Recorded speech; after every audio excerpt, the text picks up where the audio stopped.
Hello everyone, welcome to the City Crit. I'm your Dungeon Master Han, and joining me is my usual rigmarole of players. Let's start off with the person who's had Scotch egg most recently and then work our way down.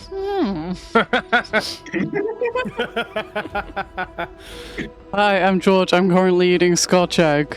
I play Malicivir, the Drow Cleric, and I'll pass it on to the next Scotch egg eater. These fucking slap. Like, I don't eat them, and I have one, and I'm like, these are great, why don't I eat them more? They're so fucking nice. I haven't had one of those in ages, though. Especially like a jammy yolk, like if they're not like all the way cooked through. I think I must have had it about 2 years ago, the last time I had Scotch egg. That'll be you up next then, mate. Well, I had Scotch eggs at breakfast food. They contain all the things we eat at breakfast. Yep, that's true. Meat, eggs, fried, big stuff as well. Anyway, hi, my name is Will Swords. I play Bahagor, a white dragonborn warlock with a dipping fighter, I suppose. I don't think Bahagor ate Scotch eggs, but I like Scotch eggs, and they're quite nice. I might have to buy one after this section, actually, because you made me crave one now, George. Thanks. Drink break, and I'll pass on to the next Scotch egg lover. Have you ever had a Scotch egg? Nah, man. I figure mine. Do you know what a Scotch egg is? I presume it's some form of egg in some form of wrapping, deep fried with meat. It's not deep fried. It's like baked. sausage, and then it's got like bread coating on the outside. It's so fucking good. It's baked, or? Yeah, I think so. I don't know. It's cooked somehow. The egg inside is hard boiled, and then it's wrapped in I think you boil sausage. the egg and then you wrap it to some sausage. My only and then interaction with bake it. Scotch eggs was when I saw a deviled Scotch egg advertised, and people were very, very upset about the fact that it was a deviled Scotch egg. Fair enough. Well, I last tried a Scotch egg before I liked eggs at all. I still am not a fan of boiled eggs, even hard boiled. But anyway, I'm Rob. I play Bodger. He's a little guy with a big kicking spirit because he's a halfling monk, and hasn't died yet, which is notable in this party. True, I think he's the only guy that hasn't died yet. God, you get turned to dust by one magic item. One time. It's been down. I think it's been down. If Malice didn't keep touching magic items, we wouldn't get in these situations. Yeah, what'll stop him now? Alright, anyway, hi, I'm Adam. I play Scratch, our lovely human druid, who's very cautious of magic items. She keeps warning her party members not to touch them, and they keep not listening to her. And, George is too busy eating a Scotch egg to protest, so... Anyhow, she likes to turn into owls, she likes to drink ale, and has beef with the Frostmaiden. And I'll pass the torch on to our lovely DM. And I should plug it in my microphone. Fuck her. Oh, heard you, Dan. I hear you. I know, but since I have it, I have two now because my frog setup is here. Who wants to remind us what happened last time, or what you remember happened last time? Well, we almost died. We managed to escape those crazy cave people. I still don't know what they are. If they're zombies, they're just possessed people. I don't know. And and we almost died, and we managed to escape. I think we just out of the cave, and then now everything we had is gone. The dogs are gone. The sleighs are gone. I thought there was a time left. I thought we played since then. Everything. Yeah, I think we haven't. Anything we have. I think your dogs are here, but not the sleds. Yeah, everything those are here living got Yeah, transported. only living creatures got transported. So not only are we stuck with nothing, but we also have dogs to feed. I mean, you can always feed on the dogs. Dogs to dogs. I watched the It's film a doggy dogs Gizmo just where looks they at have to kill the you. dog to survive. Disturbing. I cried. But Fuck we you! managed to Stop killing dogs!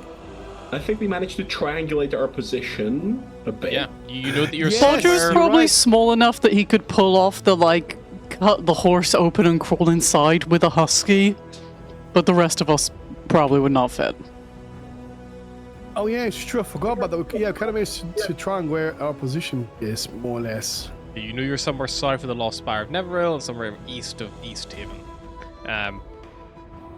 I think somewhere around here, because it said something about the forks. Yeah, that you're we you're at a fork. you're at a Could be fork in here, a could be river. here. You're not sure what one, but you know you're at a fork in a river, and you're trying That's to make one your there, that's way one there, that's along one the there. river Fucking back loads. towards what you think is Lac Dinishir. Yeah.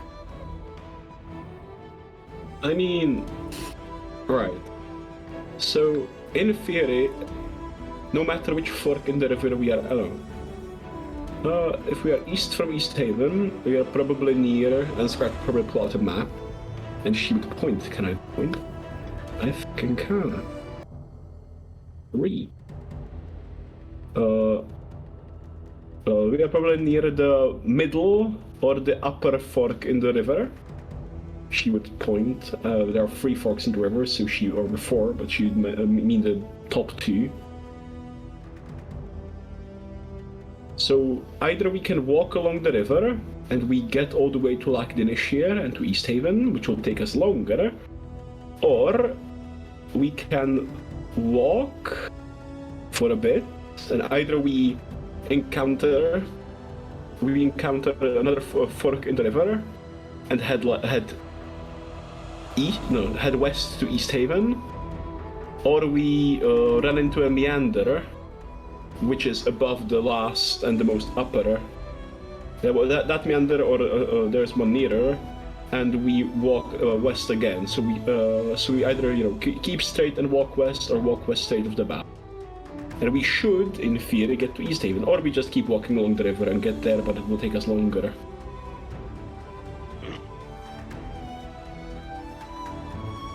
Alright, so your plan is to keep following the river, or do you want to go off-piste and just like try to go what you think? I mean, like, yeah, I suppose realistically, like, do any of you have like a compass or a way to tell what way north is? I've got the navigator's tools, and I think that's how we figured out our location. Yeah, so you kind of like triangle yourself. So you're pretty sure that you know the direction that what you believe East Haven is. You believe it is to your kind of like, if the way the fork is, it's kind of going like not quite the river is actually going north right now. Like, it looks like if you follow the river, it's going to go north towards the Lost Spire of Nevro. At the moment, it's kind of like bending, like weaving back on itself, so it's kind of hard to tell exactly where you are.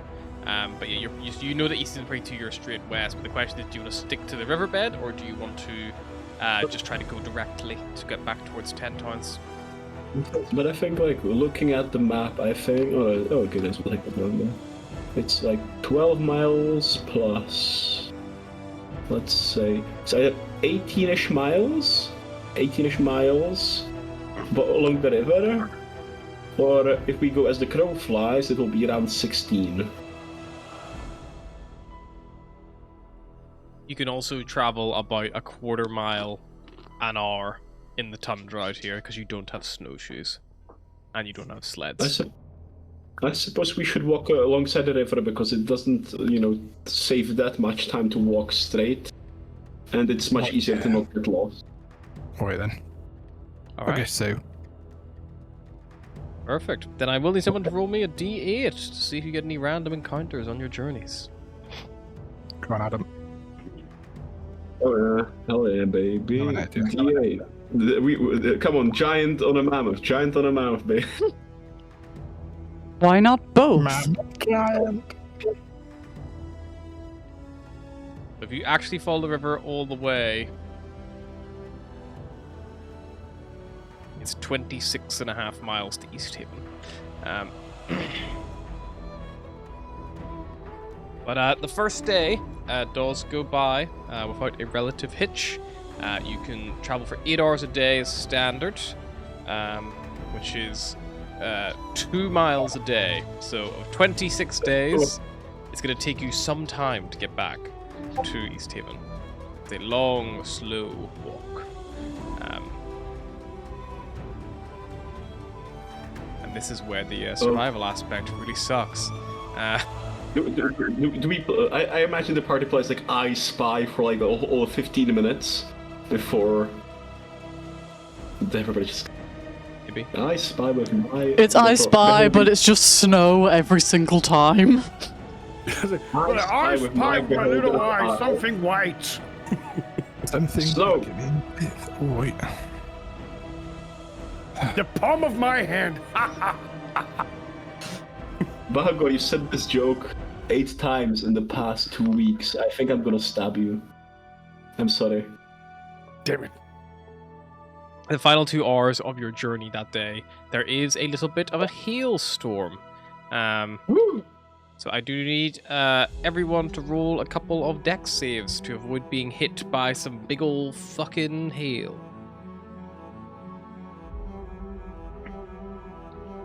Sorry, it said dexterity saving throw. Yep. 12. 7. What kind of check is this? What is it for? It's dexterity saving throw. Avoid it. So it's these big icy monstrosities that have been like almost hurled down by this like brutal hailstorm. These like, big fucking like lobs of ice that are coming down, and they're so big they're like these little almost like boulders in a sense falling from the fucking sky. Oh. Scratch and Malice, you both take 9 points of bludgeoning damage. Bodger and Bahagor, you would take half of that to 4, unless you have evasion or something similar. No. Not yet. I mean, maybe is for level it a ball of ice? Does that count as cold damage? It's definitely not the cold that's hurting. It's the fact that it is a giant oh my god! impact. The ice ball is so cold. If somebody throws a large rock at you that has been superheated, is it the fire damage or the rock? I get hit in the Neither are face, pleasant. and then I immediately cast False Life Sure. to regain my hit points. She makes some rolls for your sled dogs as well. I kind of see like Bagor's skin is kind of has got like this thin sheet of ice that kind of just goes back together, and then you can't see anymore. It's like 18 skin. What the fuck is this? Your dogs. Oh, okay. Gizmo gets fucking smacked, as does Bella, by some big fucking I don't think Gizmo's just walking along and a fucking hailstone the same size as him just like plops on top of him. Yeah, He was trying, like, to Gizmo catch, and like, Bella are snowflakes in his real little tongue. fucked up by that. Wait, is Bella looking fucked up? Bella looks fucked up. Yeah, Bella got hit by a big bit of ice, big shard of ice, where to cut her up a little bit. Scratch will cast Cure Wounds on her. Nice. How about Gizmo? How about Gizmo? 12 hit point. Bella's back to full health now. He always looks like that, doesn't he? I could just imagine like Gizmo trying to catch like ice snowflakes, but his tongue is like all the way to the side, so it kind of goes in his eyes or his nose, but except on his tongue, it's like.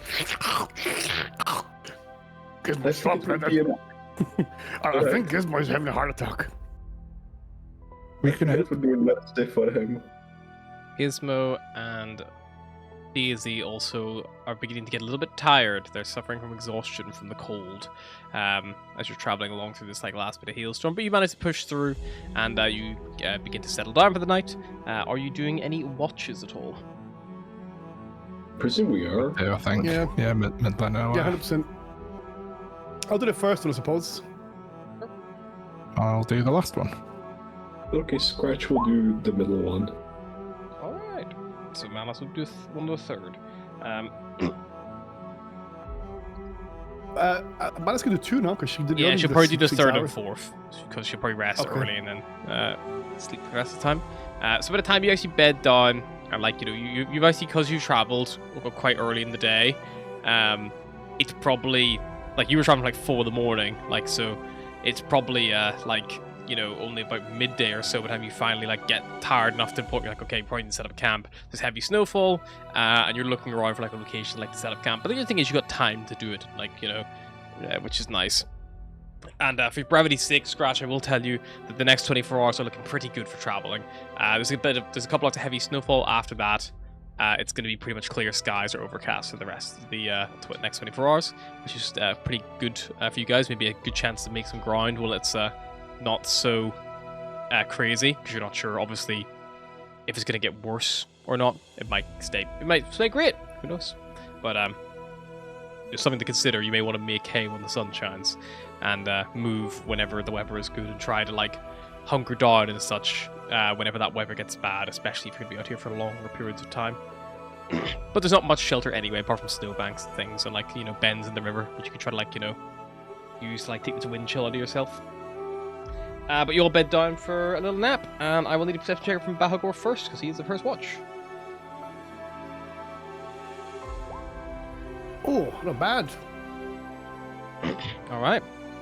Back where you're looking around, it's dark. You know, you probably have like got a fire going, maybe, or maybe you're not with your like dark vision that you have.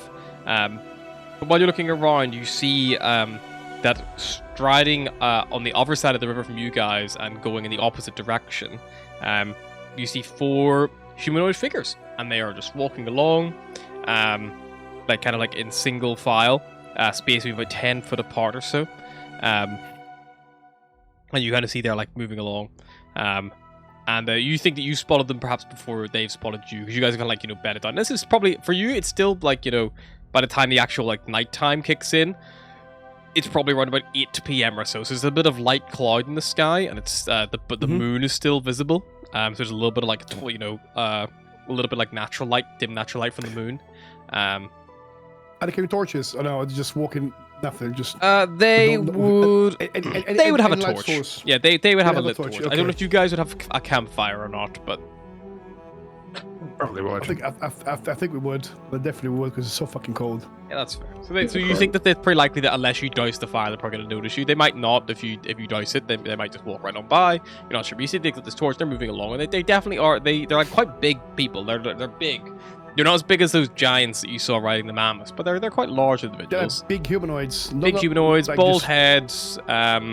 You can't see the color of their skin, but it's definitely not like overly dark, because you can make out like that there's pale tones in there, I would say.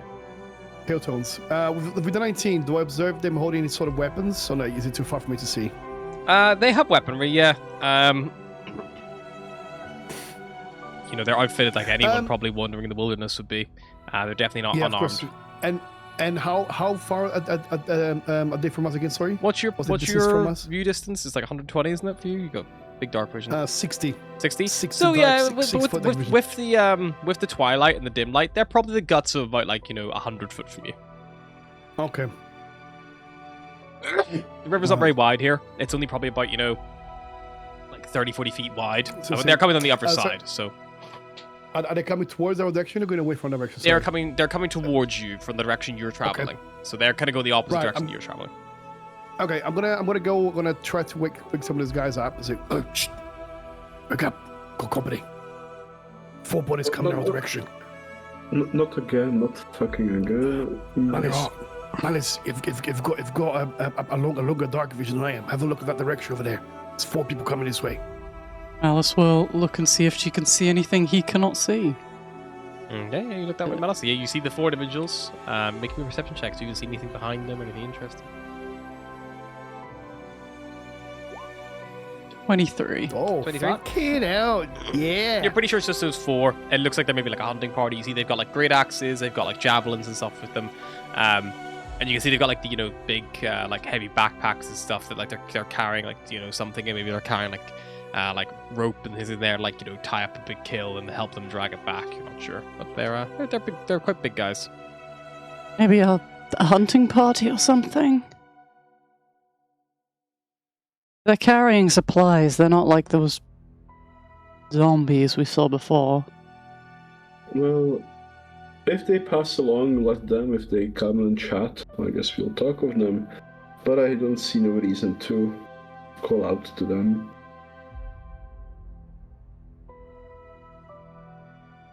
Yeah, you kind of let them come then, and they kind of like pass by. They do spot your fire. One of them with a torch, but gives you like a little wave. And you maybe hear them like call out in common, and they go like, "Ah, hail, travelers! You're quite far out in the wilderness, we see."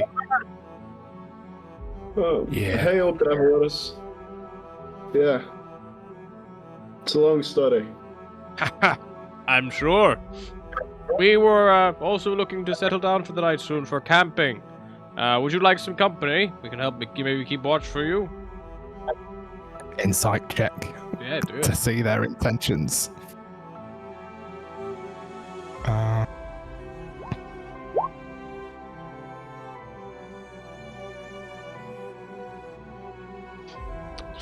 14. For no reason. They seem like, they don't seem overly aggressive or hostile right away. They're definitely not like traditional thieves, Bodger. Like, they're not like... These individuals are not light or dexterous by any means. They're not pickpockets. If they're gonna... You think if they're gonna be up to anything, the best thing they're probably gonna be able to do is be like restrain you guys or attack you guys. Like, they look quite physically capable. But they don't seem to have any obvious, like, malice. And it's not even like you guys have much that's worth taking. Like, it's not like you've got a big kill or you've got like... Unlike us, who just has the one malice. The question is, do they have something? They don't at the minute. No. No, that's not the question. I mean, this is not something Bargo do. Father Bargo will do that. Yeah, Bodger will be like, yeah, you mean, you're welcome to join us. We can't really offer much in terms of hospitality, but we're just going to be passing the night here and then heading west. Ah, well, fair enough. We'll come over. And they begin waiting and, like, moving across the ice slowly. Come, friends. Join us by the fire. They, like, kind of, like, sit down. And these guys look quite comfortable in the cold. They have, like, a bit of skin showing and stuff. It doesn't seem to bother them. And they kind of, like, sit down, kind of, like, near your fire a little bit. And they take comfort in the warmth and, like, that kind of thing. You see some of them, they probably pull out, they've got, like, a little, like, few waddings and bits of, like, wood and stuff. And they put a few dry logs down on the fire to help, like, keep it up throughout the night. And, like, yeah, they kind of, like, just get chatting to you a little bit. One of them introduces himself to you as Barn. And he seems to be like, he was the one with the torch. He seems to be like the leader of the group. And he's like, well, I'm Barn. That's Maeve, Billip, and Phil. I'm assuming by this time we'll be able to see their faces and stuff. They had any hoodies will. Yeah, they're like kind of wrapped. Some of them are wrapped up. Some of them have hoods. Some of them don't. They're always like quite bold, big humanoids. They look like Goliaths. Mm-hmm. Okay. Wow. What's your story, friend? I'm gonna ask the main guy. We're from Sky Tower, near here. You're lucky you didn't run into the Worm Doom clan, the Thunalaka. They are quite a ferocious lot. We are of the Akanathi tribe. The Thuna what? The Thunlaka-laga. Thunlaka-laka. The Thunlaka-laga. I need to apologise for my friend here. Although he may be well travelled, he's not house trained or very well socialised among, people other than him.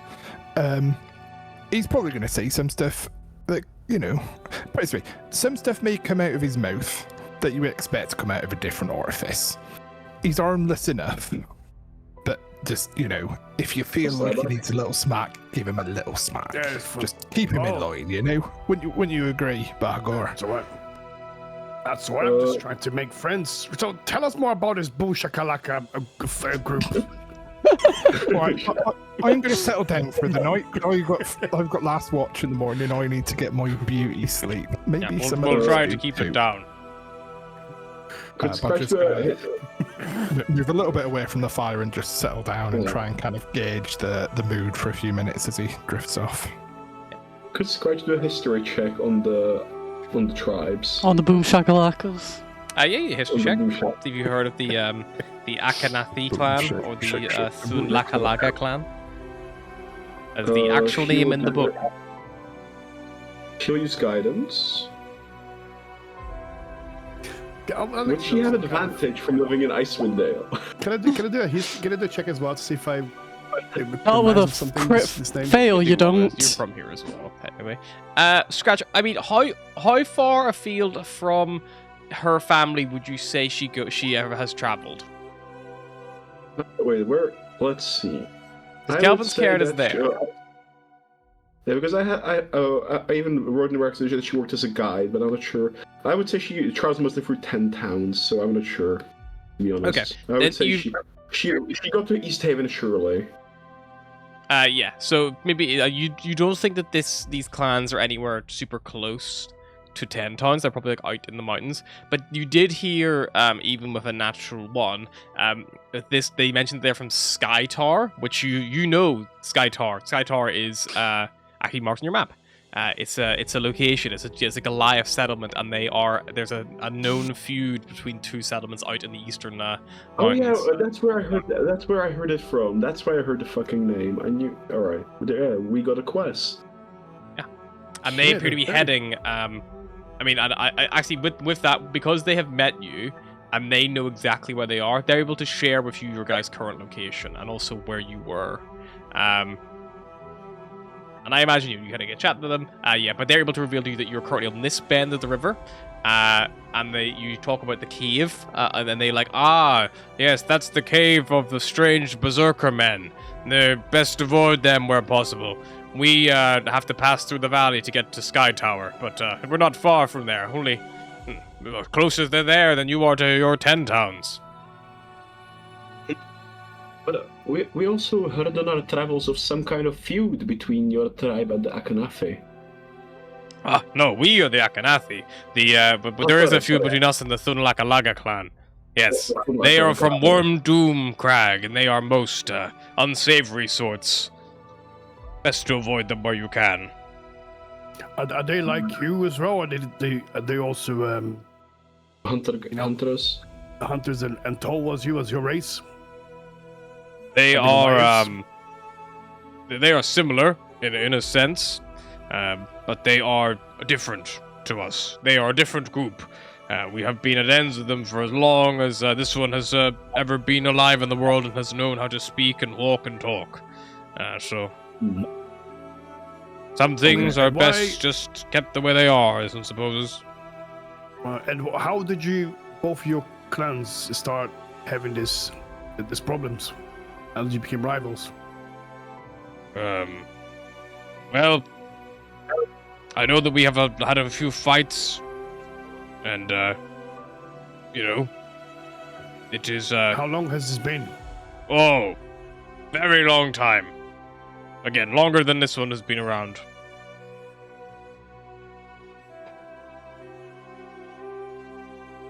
Normally, we Which just one? give rude gestures from mountaintops to each other. Malice will lean in and be like, how long do you think that one's been around? I really can't tell with you races.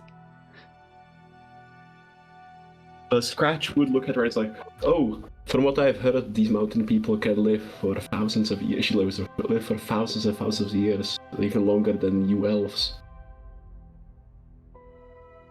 How long do your people live? I mean, I would say you don't look particularly old to me.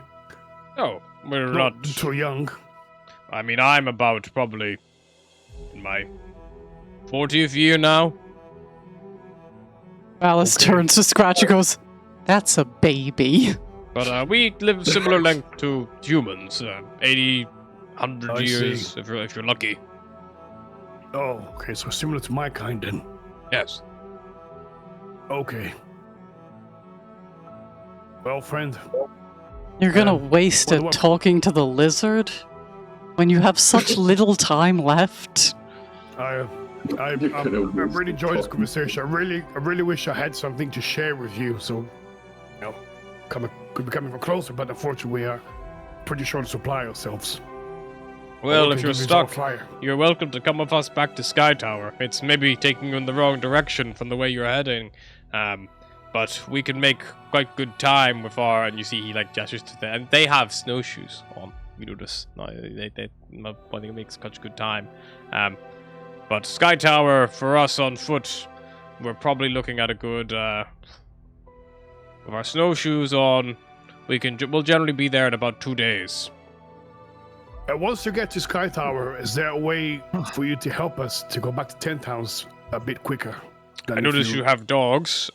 Some of us Maybe. up there we do have some people who can work with wood. They can maybe make a sled. I notice you were lacking a sled, which is a foolish thing to do Yep. with having this ample amount of dogs to assist you. Well, Are they for we- hunting? we You used- use them for? It sort of got stolen.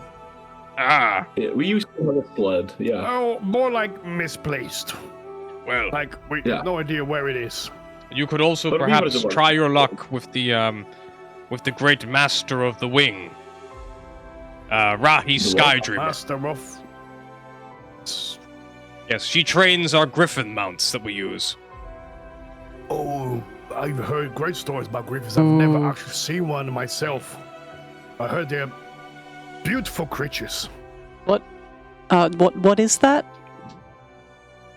Like a It's, You know they're like it's, lion, it's eagle creatures. I don't think she Beautiful knows what beasts. lion or a... Alright, imagine like a lion eagle creature, he says to the woman who has only lived underground.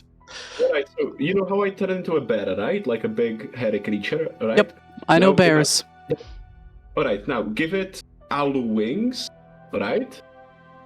But it's not an owlbear, no. No, The opposite. but she doesn't, she hasn't seen owlbear. It's like If a you bear. take an owlbear, turn it into a tiger. But then it's not tiger. It's That's an not a eagle. tiger. But it's a. You're it's a just big hairy saying creature. words. It's a big hairy creature with wings and a head with a beak. It's like a cross between a bird and a mammal. You know, when a tiger finds an eagle and they have, intercourse, that's where the griffins come from. It's like that just makes a child. Is there anything in the Underdark that Malice would be pulling from here? Because the only thing I think is axe beaks or like birds like- they ride. But then like Maybe like but then like I blats. say that. But Or, then like um, I say that. But then like I say that, and then look at the Goliath. This is how a griffin, comes to be, right? No. Oh, okay. So forget what I said. That's completely wrong. It would take time so- anyway for the griffin. Most of them imprinted birth, so you would have have it hatch and then train it from its small. see. Oh, like an axe beak. Yes. They hatch, you immediately feed them. But Rahi maybe could give a You few. of try a not lift to lose with the griffin, fingers. But you would be unable probably to fly one yourself. But maybe she could fly you back with the troop. That would, I think, that'll be most helpful. If my companions here would be willing to go with you, you kind folk, and I'm willing to join you as well. Hello, if you have lost your sled, you will have a slow time going back to Tentans. You have a long journey ahead of you. We would be better getting you some kind of supplies. Maybe, Billip is quite a good weaver, but I don't think we have enough materials to make you snowshoes. If you had any sticks, bendable, or anything of the sort that could be bent, and maybe some string or rope that we could flay out, maybe Billip could show you how to actually make snowshoes. They would be not as good as ones you maybe would buy. They'd be a bit more improvised, but they would be better than walking on your plain boots. You would not sink in the snow as fast. Yes, I agree. I can feel my toes tingling, and that's not a good sign. So perhaps this good idea. I mean, it's still a long way. We might be able to find some sticks and maybe some material that we can use. So your friend back at Sky Tower can help us build some snowshoes. There's not many undergrowth for such here. You may find some if you dig in the snow, some dead stuff, but Alright. Out of curiosity, if I were to cast Entangle, which summons grasping plants and sprouts from the ground, could we use those to... what Make happens when the snowshoes? spell ends? That's a good question. Because I don't think it persists. I think it dissipates. No, should they disappear when the spell goes So down? you could Yes, use yeah. them, but then it would dissipate after what, like 10 minutes? 10 minutes of fast And it- travel, if you could, weave really quick. No. Not 10 minutes. A minute. Oh. Yeah, probably not long enough even to weave. But she can cast it several times. Come on, let's go. I mean, like, Weave faster. Come on! I don't know what, oh, sorry. I don't know what cantrips you have. No, the only one she has is Druidcraft, but that can only like make seeds blossom and or flowers bloom and stuff. Yeah, I can't make stuff grow. I already checked Druidcraft, but sadly it ain't working. I mean, And she's well, got Shillelagh. I mean, I've got a rope. Maybe we can like undo the rope, like like the threads of the rope. Maybe undo them and then use that instead. You could do that. You could spread the rope out and make thread of it effectively, and make like things like to weave with. But then the issue falls to the fact you don't have anything to weave it to. You need to basically make like rings to then weave over to latch on to. You're just trying to spread your surface area out. But that's what he was saying. That if you have any sticks or any bendable material, something like that they could bend and make it out of, that they could do that. Yeah. Okay. I mean, like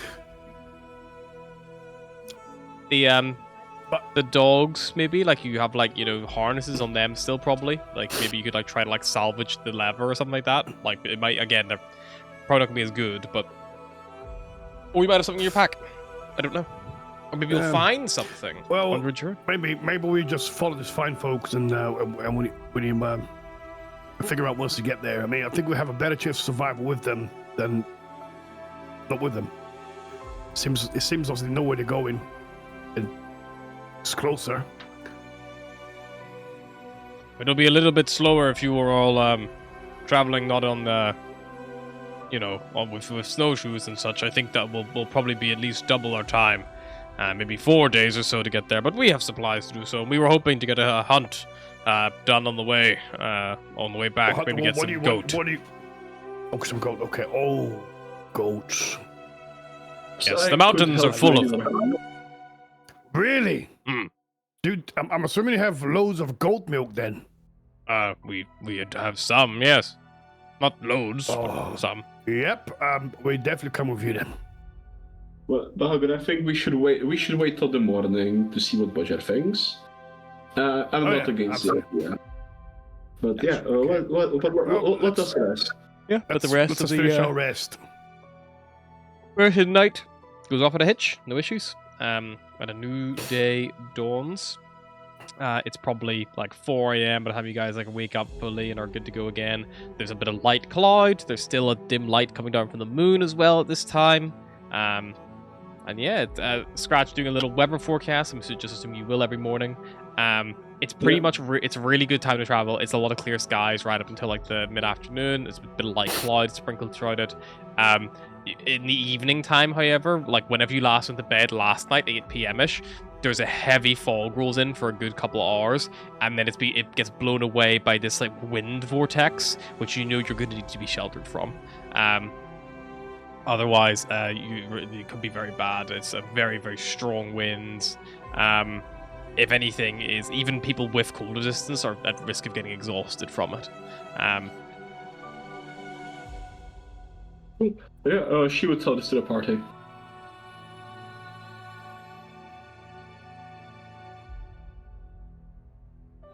It should be good for the travel, yeah. More or less. Bodger will go. Yeah. Alright, so how long exactly can we travel for then before we need to find some place to hide out? You would have the full 8 hours day. If you wanted to make hay when the sun shines, you could travel for easily 12 hours today. Maybe even like you could push it like to 12 hours. I think at that point then the fog is going to roll in. But that is 4 extra potential chances to get exhausted, and some of your dogs are already feeling it because they don't have cold resistance. So whenever the heals started, actually they would have rested tonight, so they would have got rid of it again. But yeah, and Gizmo gets his health back. Yeah, Bodger would suggest just the 8 hours of travel. Yeah. Just take it steady. Scratch would agree. Like, I think we can do the 8 hours and hope for the best. But yeah, it should be a good day for traveling. No clouds, mostly sunny. Indeed. Well, we can travel this way. We're going to be heading away from the river here now. We were only following this kink just because it was easier than going across. But it'll be taking us kind of back near that cave you guys were at before. Probably we'll be just near the foot of it whenever we, by the time we get 8 hours done. Without any snowshoes for yourself, we'll be traveling a lot slower. But and you notice these guys, like their gate is so big, where you guys can do like a quarter mile with without snowshoes. They could probably without snowshoes do double it, just because their legs are so much longer than you guys, and they're used to this kind of travel.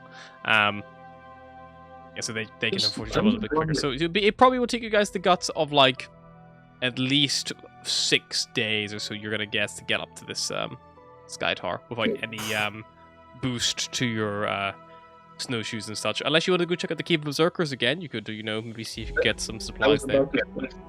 I was about to say. I have more people have asked snowshoes. Oh, great. Do we not Wait, all have wait a minute. snowshoes? Because I have snowshoes in my I inventory. think we did.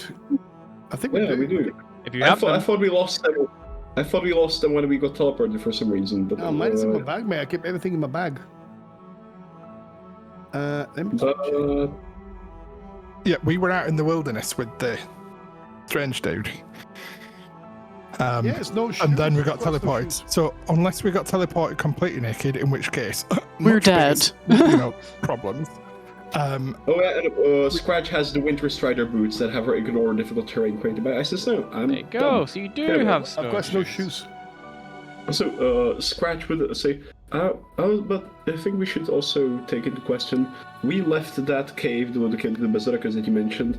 We killed quite a few of them, and it seems that the berserkers in question are a trouble for you as well. And we are now rested. We entered that cave quite, depleted after one battle before we got transported there. I think that if we went there now, fully rested, with you, not to the hunters, I think we Is could this the clear out same- that cave. Is this the same cave that had dragons in it? Yep. They were Oh, dragons. killed one, no? huh? Didn't we kill one? Yeah, one is it's. One, But, little worm. Yeah. I think one is dead. I just want. I think we could clear it out, so it would be safer passage for you. We wouldn't have to deal with them on the way back, because we'll have to pass by them again once we go back. And I would much prefer to go there now in 8 than to have to deal with them again when we're just 4 and tired. And also, they might have some supplies there. Who knows? They may do. They are like humans, mainly. Old Regdead nomads who've gone crazy. So we just avoid them generally. I mean, it's eight of us now. So I think we've had pretty good chance. But if we go there, when Bodger, would scream run, everybody fucks out, including yourself. Alright? And Bodger would call the shots on if we continue through the caves or not. And again, we would leave without protest. To prevent any... When did I Because get you are the promoted to captain? No, because you have the most sense for saving your own skin. And Wait. to, deal with danger. Oh, sorry, no, that's the wrong idiom. You have the greatest sense of self-preservation. Out of, I think. So you're trying to say he's the first one to run when he needs to run? Is that what you're trying to say? Are you I calling think- me a coward? No, I'm calling That's you. what it sounds like. That's what I'm it saying sounds that like. I'm saying that you have common sense and that you don't get yourself eaten by dragons on a whim, or stay behind to help the person getting eaten by dragons. I would like to argue I There's a- also was not stupid enough to do that. That is a unique problem to you and the lizard. The point is that Bodger, you tend to live longer than most of us, and you've saved us once or twice already. So Mate, it's a bit of a fucking low bar, isn't it? I mean, fair Maybe enough. that's why But- you've survived, because you're lower.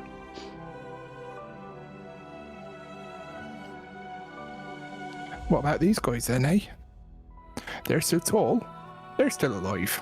I don't think that theory holds water. The lizard is still Yeah, alive it's- despite everything. it's- That doesn't prove much. Yep. I'm just Alright. very resilient.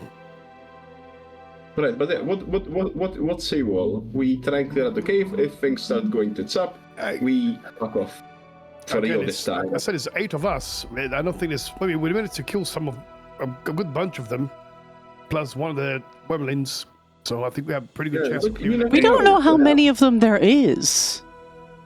Yeah, like There could be hundreds. hundreds of them down in those caves. No, there shouldn't. I don't think I hundreds. don't think so. I mean, we're there for long enough, and if there, I think pretty much the amount that was there, we were fighting. I think that's pretty much the amount that's left. So I think I counted. There was the hunting party that came back. Then there were 8 of them inside, and we killed a few of those, and you killed a few on the outside.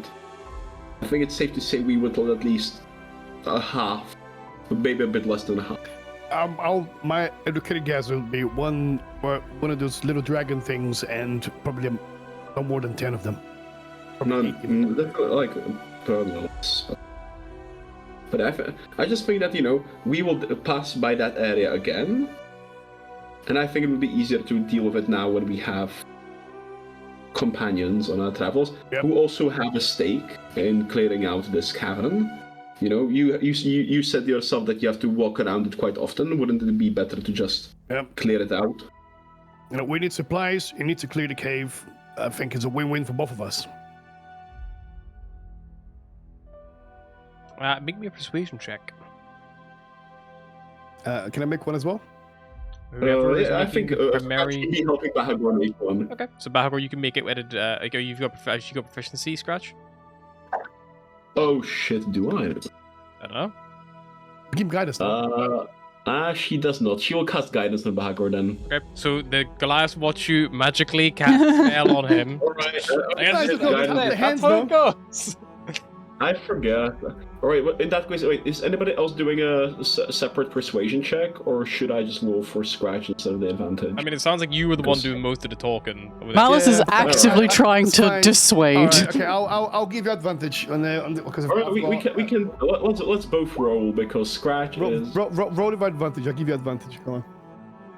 Well then, Scratch. this.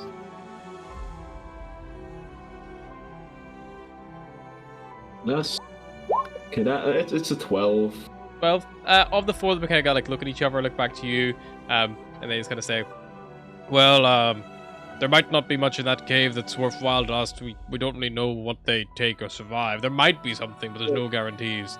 It could be a bit of a waste of our energy. We're happy to take you back there if you want to go in and do whatever, but we'll probably win it. So we can keep an eye on your dogs for you if you want to go in and attempt whatever it is." Fair, but you yourself said that you passed through here and you have to sneak around. Wouldn't it be easier for future travel just to deal with them? Yeah, perhaps. But if we take them out, it's like there's always gonna be something else moves in. Maybe a frost giant moves in, or some orcs maybe could move in. Who knows? Something worse than these ones. At least we know it's the enemy. You know. I know. Well, in that case, I'm not sure if we want to go there on our own accord. Yeah, well, I mean, I did see some pretty interesting things in one of the rooms in there, but hey, it is what it is. Yeah. I guess that's going to be lost forever.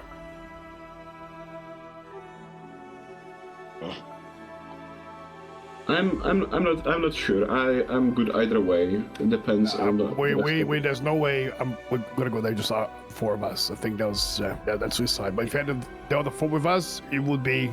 I think we had a chance, but no, let's just keep moving then. Just seems like it's a necessary risk for us to.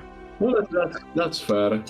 That's Could it would be a good place to take shelter as well, and move, and then we can carry the move the next day. Yeah, hey, it is what probably. it is. I mean, we could also maybe find shelter within the actual mountains itself, get into the mountain pass, and find somewhere to hunker down for the evening. Okay. But the cave Fair would be enough. good. You're not wrong. But again, it's the question of is it worthwhile shortening our journey as well today more further, because it's not a full's travel for us. Okay, understand. Okay, let's keep moving then. All right, you guys are just gonna go more or less directly then. You travel a good couple of miles today, kind of going back to where you came. You avoid the cave of berserkers, and you begin moving into the spine of the world, which is this big, long, sprawling mountain range. And you're kind of like on the outskirts of it at the moment. And this valley that these Goliaths are leading you guys towards, kind of like cuts right through it quite easily. You think that if you used to travel over the mountains, you would be going even slower than what you're doing across the tundra. But here, it's just about traversable, and they're perfectly happy to lead you along in that direction. I will need someone to roll me a D8 though to see if you encounter anything on your journey today. I'll do it. 6. Alrighty. And I need 2 D4s. That's when I roll it. I'll roll them.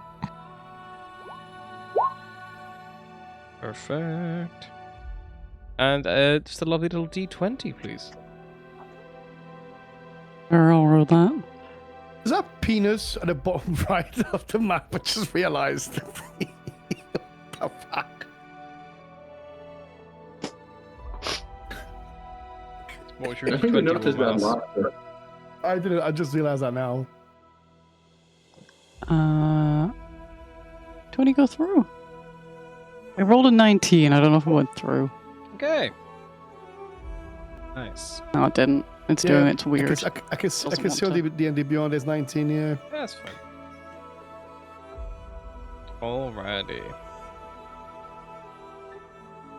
So you guys are, you find somewhere fairly decent to camp. It's like tucked into the mountains a little bit, somewhere a bit sheltered for this potential wind vortex that's on the way.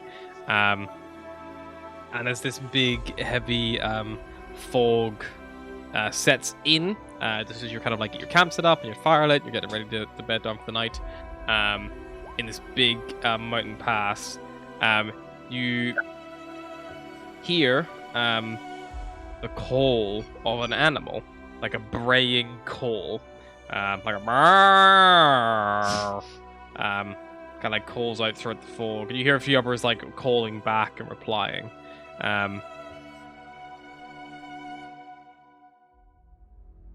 Yeah, you hear them kind of sound they're quite nearby.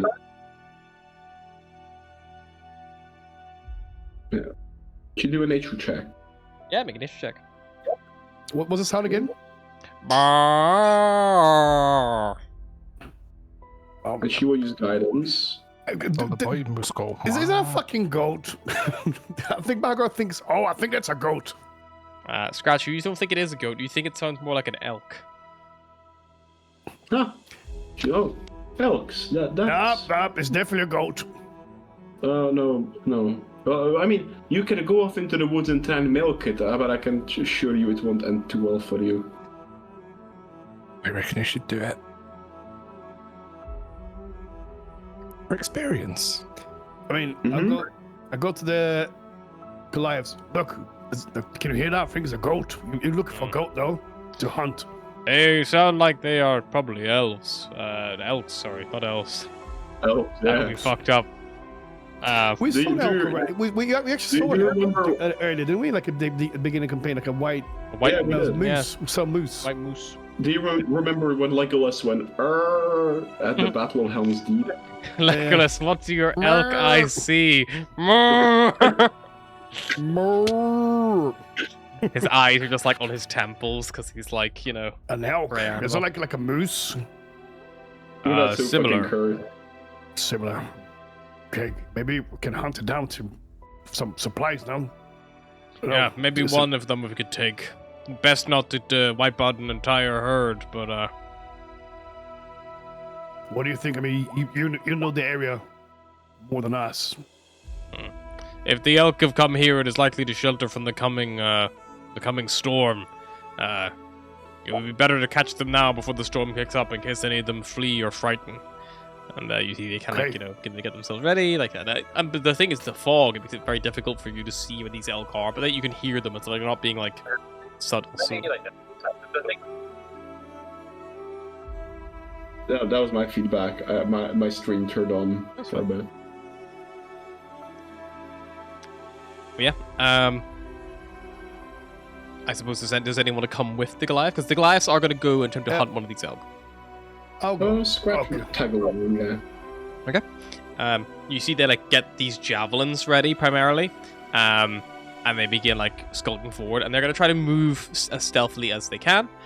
They're just wearing hide armor, and they're quite heavy-footed on the snow, but they're going to move with what attempts they can make. Okay, I'll follow behind them. I try to be stealthy behind them. Yeah. Even with the fog, Sure. these guys are like quite loud. Like the crunching on the snow is quite obvious. Scratch is wearing scale mail. Clink, clink, clink, clink. I think it goes like scale, Why did scale, that- scale. Hang on, why did the armor have a Scouse accent? Clink, clink, Clink, clink, clink, clink, clink. clink, clink, clink. He's a fucking clinking arm. Clink, clink, clink. Clink. It's Somebody Scouse put meal. that. It's just like a big fucking curly, like black fucking head of hair. Mad. Very funny. But I yeah. think I'm So, not Bodger, you're really gonna stay gonna back comment. with the dogs and just take it easy by the fire. Yeah. Sweet.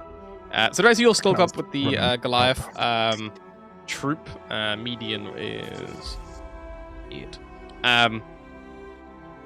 So as they kind of like, go over this next snowbank, you hear the sounds of like hooves, like on the snow.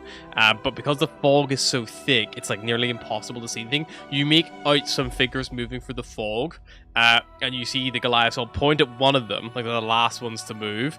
And it's kind of like standing quite like, almost stationary looking in your direction. And you kind of like see like silhouetted in the fog these like big like antlers kind of coming out of it. And all 4 of the Goliaths are going to throw their javelins at it into the fog at disadvantage to try to get an impact on this thing.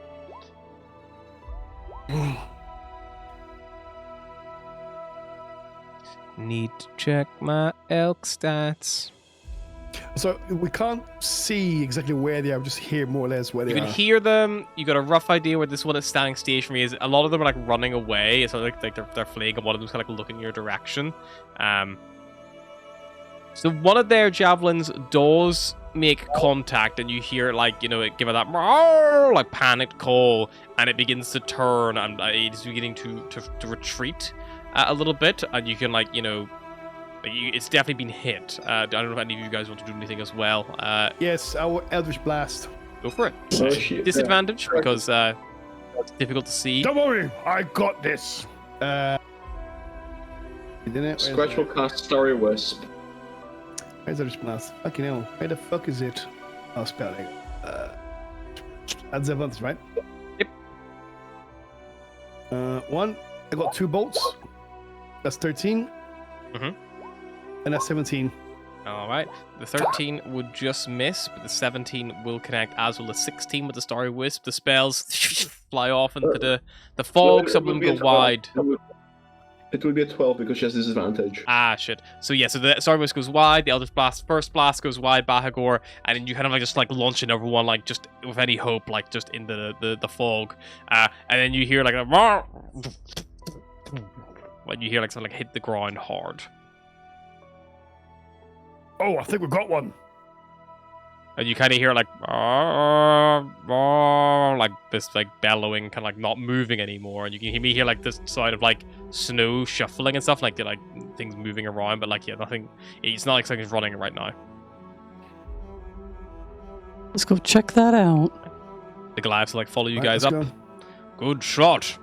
I didn't even see it when it was that deep in the fog. You have a good arm. And you get close to this thing, and you see this thing. It's got the javelin that hit it struck it right in between the like leg and torso, and you can see there's a big pool of blood that's like like soaking into the snow, turning it like this like like the deep like red color rather than the beautiful virgin white it was before. And you see that where the magic has blasted it as well, kind of in the side and in the back, which is enough to bring it down. It looks like it's probably broken its back, like Is animal suffering? It is like clearly still alive. It's like braying, Malice wailing, will and, like, lean moving. down. Okay. She will start saying a prayer, remember herself, correct to the right prayer, and then slit its throat with her dagger. Okay, you just the blood goes everywhere. Like it's a big animal, and the brain gets cut off almost immediately. And as the blood seeps out of this thing, the life in its eyes streams just as fast. And eventually, it is no longer moving. Okay. Rest in peace, my friend. Your meat won't go to waste. Yeah. You feel this thing, it's still warm to the touch. And the Goliaths will help you guys, they'll carry it all back towards the fire. Yeah, I mean, like, if you guys want to, like, try to prepare this thing, like, the Goliaths will let you, because you got, effectively, Bahagor, because you got the killing blow. They're like, well, the one who dealt the final strike should have the honor of the butchery and the claim of the whatever they wish of the kill. Okay, right, I'll give it a go. Suppose if you guide me, I'll do it. If you're not comfortable, you don't have to do it. It's just, in our tribe, we would normally leave it to the person who got the final kill. Maybe your friend here, and they gesture to Malice, like slit the neck. Like, we'll be more comfortable. I'll do it as per your customs. So I'll do it. You waste a shred of that meat on mocking you. Okay, maybe I'm not doing it. Scratch or Malice. Malice, feel free to. Do you want me to help you out, or? Yeah. All right, and yeah, she would give advantage to Malice and survival. Where I absolutely fuck it. Alright, so Malice, you have advantage because Scratch has proficiency in survival. Survival, I assume. Survival, yep. You're just gonna try your best to, take the meat from this thing. 27, bloody hell. Yeah, so Malice, you, take the hide Malice off this has thing. butchered many a carcass. Malice is uncomfortably good at removing the skin of the animal. She's very good at flaying. Wow, we've done this a lot in the past, it looks like. It's not the first time you skinned something. You would notice that the Goliaths don't wait on ceremony, so once Malice has, cut into and begins, butchering this thing, they all just take some of the, meat, and it's still warm to the touch, and they just begin to eat it before it freezes. And they just start, pretty much just tearing into it while it's raw. Maybe enough to make your stomach turn for some of you who are maybe used to that kind of thing. But yeah, they get themselves quite bloody, and it's because the meat hasn't been drained of blood or anything like that. It's not been treated in any way or cooked off. So yeah, it's quite a weird sight for most of you, I imagine. Maybe not Scratch. Yetis probably also don't stand on ceremony and cook their food all the time. But yeah, that's kind of what they do. But yeah, you're able to get a really good amount of meat from this animal. And also, most impressively, this was a big bull elk. So it has a very impressive set of antlers, basically, which you're able to also preserve. Did you manage to get a pelt from this animal? Yep, you get a pelt. If this is a big bull elk, what kind of check do I have to make to try and throw an elk ball at Bahagor? That would be a dexterity check to make a ranged dexterity. attack. A dexterity. Dexterity check. Dexterity, oh god. I'm a 19. 9. Yeah. Yeah, even though he's wearing armor, all you had to do is maybe hit the armor. It wouldn't have hurt him, but you definitely would have had the impact of the armor. A 9, he is, unless you have a -1 to dexterity, Bahagor, that will definitely hit you. Or not hit you, so it just goes wide. I feel like she tried to act like she was just throwing it away to discard it, but was absolutely trying to aim out the corner of her eye. Yep. Just goes wide.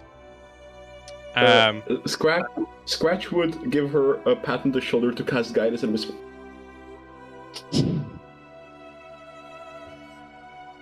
There are two. We try with the second ball. Go for it. Oh. I just miss it. Wait, I mean, I have guidance. It does hit you, but it does hit you in the armor, because that's exactly how your AC works. I have guidance. I have guidance, hang on. I don't know what the guidance fucking... Just need one to hit me anyway. Yeah! Wait, so 19 hits, what has to be over 19? 19 would hit if it meets it, it beats it. So that would hit you technically in a place that you would consider an exposed area, like, your face or the skin. Ow! What the... What, is it raining or something? What is this? Be careful there. You're gonna take someone's eye out with this.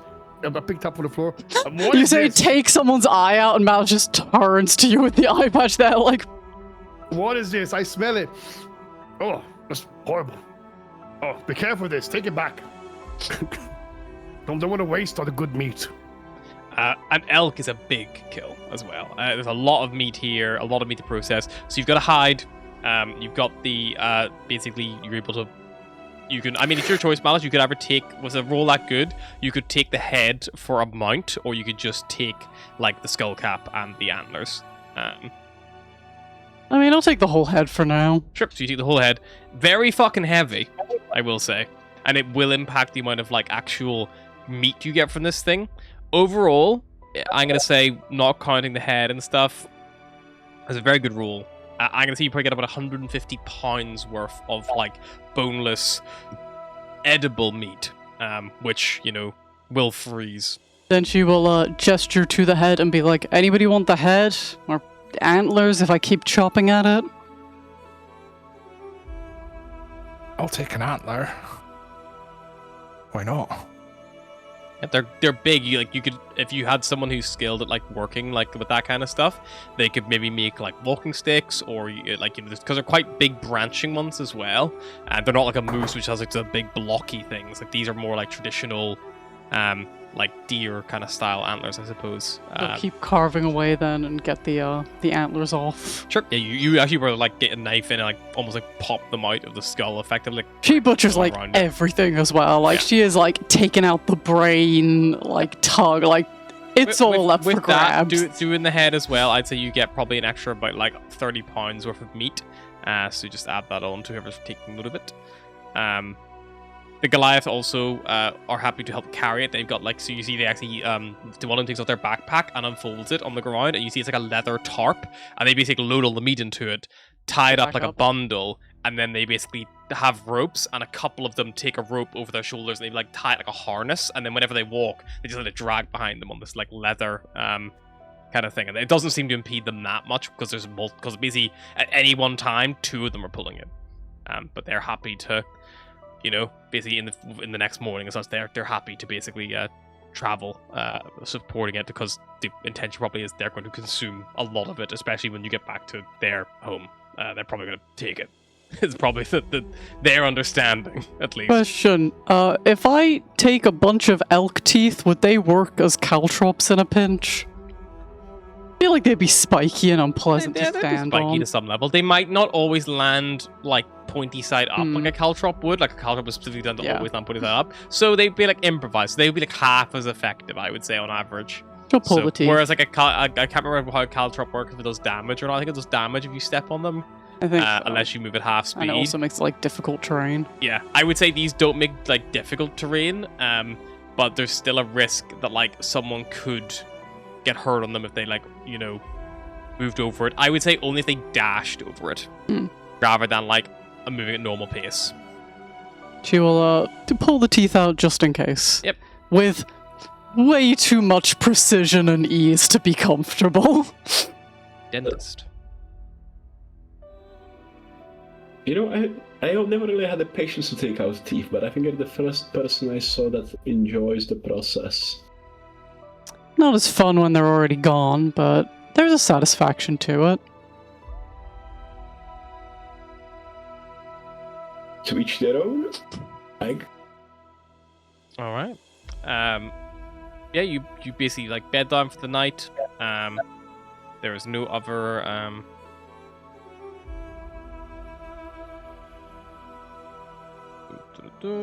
yeah, there's no other starting things that occur that evening.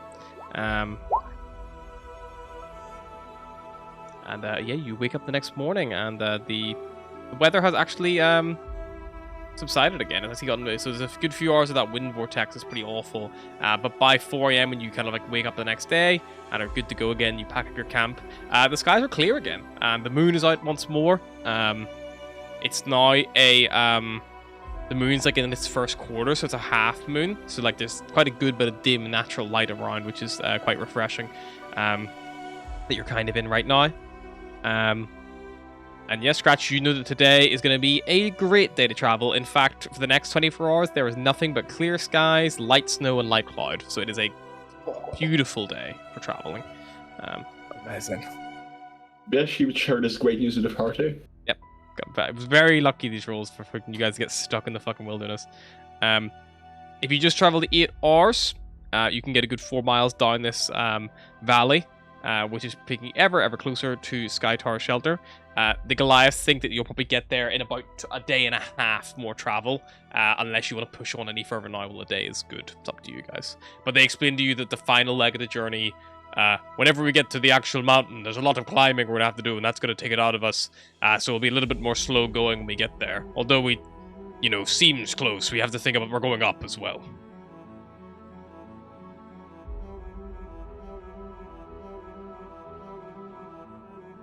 Fair enough. I mean, we've got equipment to climb, so should be okay, I suppose. We have mountain paths as well. We can lead you up. They're not too treacherous, but they are. It is heavy work carrying things and yourself up mountains. The Sky Tower shelter is on top of one of the peaks. It's probably about 15,000 feet or so up. Oh.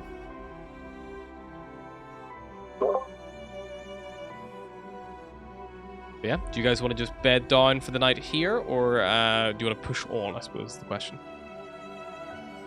I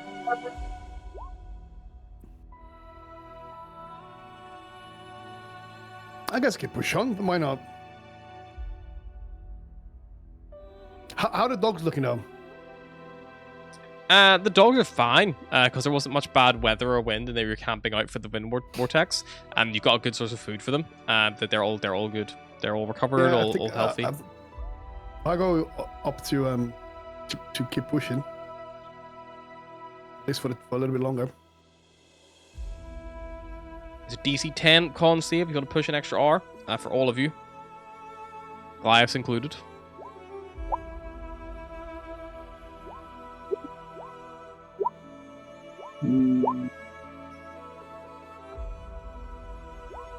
Oh, that's... Nope, that's Dex. What's that? Oh, that's Of all the Mouse's Goliaths dice. and all the Cool. sled dogs, only one of each suffers a little bit of exhaustion for pushing on an extra R. That does get you a little bit closer to your destination. You'll probably get there, yeah, like a day, and then very small bit of travel on the other end. To be honest, you're not far. If you pushed on a little bit further, maybe we could get there tomorrow. But again, it might require a bit more pushing on that side as well. Especially get to the mountain itself. It's gonna slow you down a good bit. You probably want to travel a good 4 hours now to actually get to the point where you're gonna be arriving tomorrow. Including that hour you've just done. So you need to do 3 more hours to make a good bit of time back, I would say.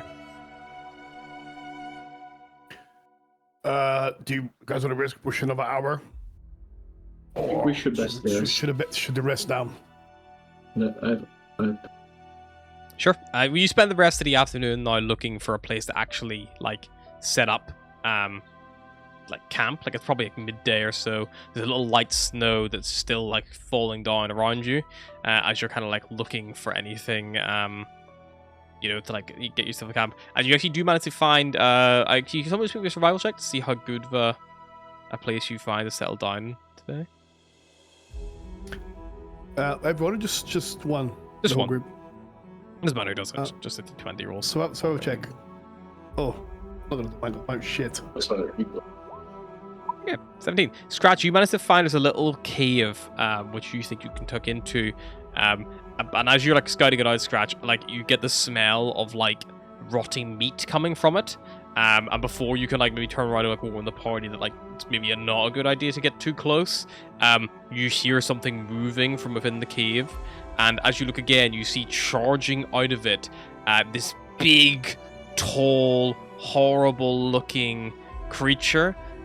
It's got fur kind of on its shoulders and head. It's got these almost like a face like a goblin, a big hooked nose, glowing orange Oh, no. eyes, a big Oh, no. floppy pointed ears. It has these tusks that rise out from its lower jaws and point forward and away from themselves. Mismatched teeth, fur on the back of its arms, fur kind of falling down its middle of its torso and around its waist and groin area, and more fur on its actual calves. Big fucking feet as well, these sharp claws. And you see this thing just charges out, looks at you, and just starts just running in your direction. And you're going to enter initiative. Would it be... Is that one of your cousins? Yeah, I was about to say, would she recognize the Yeti? It's not a Yeti. Oh my god, I think I know what this is. It is not And a Yeti. it is gonna be very, very shit. Sometimes How, me, are, but not are we sometimes me shit. sorry, are we rolling initiatives now? Is that Yep, we had it's a just, yeah, conversation just, last? I we mean, if you doing guys just want issue? to roll, you can, I guess. up to you. I want to roll, otherwise it's just always Do the it. same. Yeah. go. Can you roll the old way? Go for it. Just roll and add your dex, or add your initiative bonus. A 19. Also a What the frick? 19. I didn't select my fucking token, but... I need to get some tokens. This is so Fucking exciting. noob. I never get to go when we just have it non-rolled. Yeah. Because I always get to go last. Because I'm always like, I "Well, this shit do is kind of fucking-" like rolling for initiative better, because I do think it makes for more interesting combat when you Yeah. can have different people taking the initiative. Yeah. I think particularly as well for Bodger, high dex, but doesn't have the highest charisma. So if it's a social thing, Yeah, it's just like, then Well, he's shit. always it's almost like he's the first to act, or he suffers from success of having high dex, and it's just like, well, I'll wait for something to happen. And also, I feel kind of like the initiative, like, bonuses kind of make up the rolling.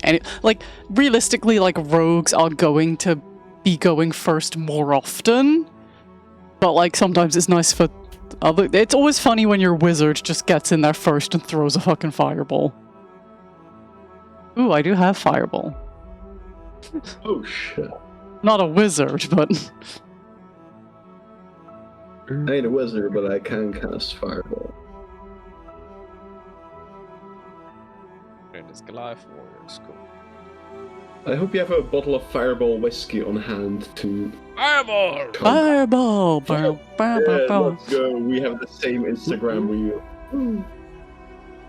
You're It so would be weak at so spell. easy. It would be so easy to defeat you in spell.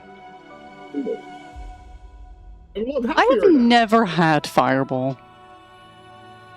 I'd probably like it. Cinnamon whiskey. Yeah, I like cinnamon and whiskey. I'd probably like Fireball. Alrighty. Not a fan of whiskey. Okay with cinnamon somehow, and I like the fireball stuff. It's the blend of We it. have, I'm not sure if you, I presume we have something similar, but we have a drink called a strudel, where you take cinnamon whiskey and you add apple juice to taste. Fireball's like a pre-made thing. One time I offered my friend a candle to smell, and she was like, that smells like Fireball. And I was like, that's cinnamon. And if that's what you Degenerate associate it coffee. with, I'm concerned. Alright, these guys have rolled like absolute ass. Starting us off, Malice, what did you roll? 21. Wait, what? Is Malice gonna go first? So Malice, your first act. This thing's just charging out of this little cave. We're not gonna use a battle map, just use feet of mind.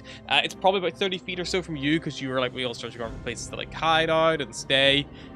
It's closest to Scratch right now. It's probably gonna reach, based on the speed it's going, it will probably reach Scratch unless they move away. It's probably gonna be 15 foot from Scratch, 30 foot from you. 15 foot from Scratch? Yeah. Yeah, I could put a little bit behind him. Fireball! Okay, you just blast Fireball in the cave behind them a little bit. Yep. It makes a dexterity saving throw. Yep. That is a 16.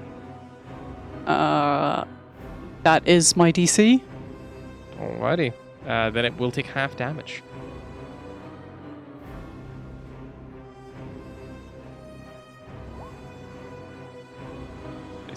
Half to 13. Alright. Was it the most practical option? No, but it's always a fun one to open up Big with. blast of fire falls out. You see this thing like kind of like panics a little bit from Berber from the flames. Like, this huge fucking explosion just comes from behind it. Kind of catches it off guard as it thought it was just in one creature, and now suddenly it realizes there's a lot bigger threats around. Anything else, Malice? She will back up a little bit. Alrighty. Yeah, you just kind of like back. How far do you want to go Actually, back? no, she'll stand her ground. Okay, you're 30 foot away. Beans. Bahagor, your next act. You're probably similar location to Malice. You're probably 30 foot from this thing. What do you want to do? What I'm gonna do, I'm actually gonna kind blindness Okay. on this creature, Nice. and DC 15 Constitution saving throw. Alrighty. That is a 9, so it's going to be It's going to fail. So blind. it turns blind. So at the end of each turn, can repeat a save. Alright. And it's no concentration. Bonus action, I'm going to turn into my little form, as I always do. Okay. Form of this. And then Now I'm- ice. Now I'm breathing. slightly sad that I went first because I do think it would have been hilarious if I could just have then also cast deafness on him. Like, you're blind, you're deaf. Only one of the effects would have applied because it's the same spell. Yes, so it the DM would Aw. have to roll it. I'm gonna put my thing so I can keep track of how many turns is it, and then also What size is the creature? Big boy, large. Can she grapple it? One size larger. One size larger, yeah, you can. You're medium. Great. She's gonna run up and she's gonna try and grapple the troll. Okay, you run up, try to grapple this thing. Grapple that It is troll. blinded. I think in the new rules, it's a DC of 8 plus your strength plus your proficiency bonus. So what's your strength modifier and your proficiency bonus? So her strength modifier is a 14 and she has no prof. Your strength modifier is with that. 14. You've no proficiency bonus. No, you have. Oh, What sorry, is your my strength- proficiency bonus? Is it a plus 2 or plus 3? I'm tired. My strength modifier is +4 and my proficiency bonus is +3. So that is a 15 DC. It's going to try to use strength to resist the save. 13. You successfully grapple this thing. Its speed is reduced to 0. It's not going anywhere. And you move Yeah, up you and s- engage this thing. Right. Yeah, you see this little human run up, jump, and just pull down by the neck in a cravat. All right. Anything else, Scratch? That was her action. Alright, if she wild shapes, does the grapple persist? As long as the creature you turned into still has digits like fingers and thumbs. Because you're Yeah, grabbing it with oh. your hands, not your mouth. Okay, I can't give it a bear hug. You could try to bear hug. I wouldn't Bears like have kind of hands. They don't have If thumbs, but they're like, you know. If allowed to shoot a wild shape into a bear and keep up the grapple. All right. Yeah, you And can that do would be ship in the her bear, turn. keep the grapple up. Budger, there's a blind monster being bear hugged. It's a little bit of smelly from the flames that have singed its back. Get my spear out. Yeah. Run up. Start fucking. Yeah, you got advantage on all the Going attacks. wild. They can't see you coming, so. So it'll be 2 with the spear, and then I will flurry of blows as well. Perfect. So advantage on that. 20 to hit It hits. so it'll be two-handed, 9 damage. Yep. And again, Right. 18 hits. 18 to hit for 6 damage, of damage. course. Very normal. Love it. And then flurry of blows, use a focus point, unarmed strike. 23 for 7. Out of curiosity, whenever you roll with that spear, the one-handed damage is the D8, and the two-handed is the D8. Ah, Which is weird. Butcher had less damage the entire time. Or more damage. He's set up wrong. I don't know. I'll have a look at that. I just clocked it because I was like, how weird. the fuck did he roll a 13 on a spear? Yeah. Need to stop doing it two-handed. Yep. People keep telling me that. It's not right. Not the right size. So, and then finally, a dirty 20 for 13 on Yep. the unarmed strike. Perfect. Yeah, this thing takes a mega series of blows and it can't even see where its assailants are. And that will end your turn, Bodger, or are you doing... I will... Yeah, that'll end my turn. I'll stay within range and everything. Perfect. So, Bahagor, you have moved up, or you stand back? I think you said you moved. I didn't move actually. Yeah, so you stayed back. How far was I from the You're creature? 30 I foot. stayed back. I didn't move. I'm 20 foot now. I didn't move back. I didn't move. Just stay where I was. Okay, so then it's just gonna be Scratch and Bodger. This thing has this like bitter cold aura that fills the area around it, and I need you to take just from being in that aura at the start of its turn, 8 points of cold damage. This thing is then going to try to bite at the thing that's grappling it. At disadvantage because it can't see you. A 15 to hit Scratch. I'll miss. And then it's going to try to claw at the thing grappling it, and then try to claw at the thing that just punched the fuck out of it on its side. So it's kind of clawing at both hands, like blindly. So for Scratch, that is a 16 to hit. And for Bodger, that's a 16 to hit. So I think they probably all miss. Nope. Misses. All right, yeah, this thing just cannot land any blows. The Goliath Warriors, they're going to run up. They're going to help. They're not just going to stand idly aside. And they are going to... you hear them call out, like, Troll! Light your torch! And one of them is going to take a turn to light its torch. And the other ones are just going to start fucking pelting this thing with javelins. Don't forget to choke and make the check again at the end of its turn. Yep, that's For good the shot. blindness. It's Con, isn't it? It's Con Air 15. It does shake off the blindness. It can see once more.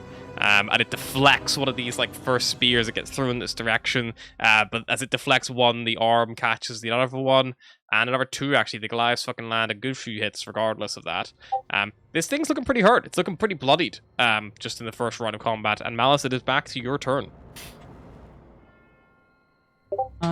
She will up, try and get in there, and smack it with her mace. Yeah, go for it. You close distance. As you get close, Malice, you feel the others do. It gets cold as you get near this thing. But you bring your mace up high and you go to attack. 14. You smack your mace into this thing. This thing's hide is hard. Like, it doesn't even react. You don't think that did any damage. Well, Sticking around, are you backing up? she will stick around. All right, back over. Okay, now I'm going to charge in. Sure. Nice. This wraith thing just Feel the floats cold pretty much. wash over you. It's not too bad for your cold resistance. Yeah. What you doing? He's not blind anymore. Not blinded. I will. What I'm gonna do is let me see what I have.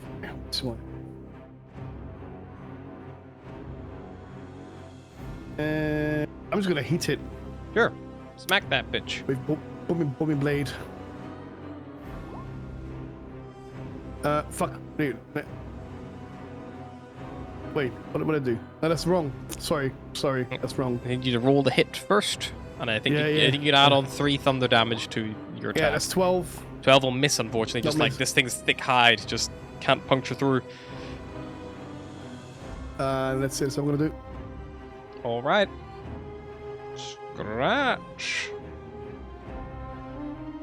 Does attacking break the grapple? As a bear, if you use your claw attack, it will, because you're holding it with both bear arms, because you don't have a thumb to hold it. But you could bite it. Yeah, she'll do a bite. Yeah, she'll just do one bite attack in that case. That's a d20 plus 5.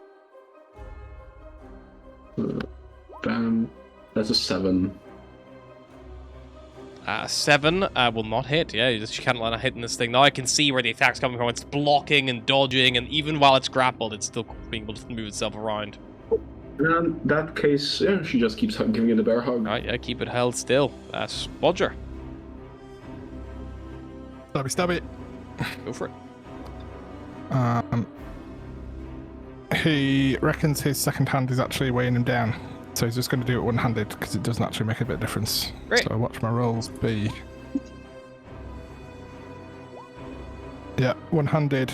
Yeah. One-handed all the 10. way is what we're taking.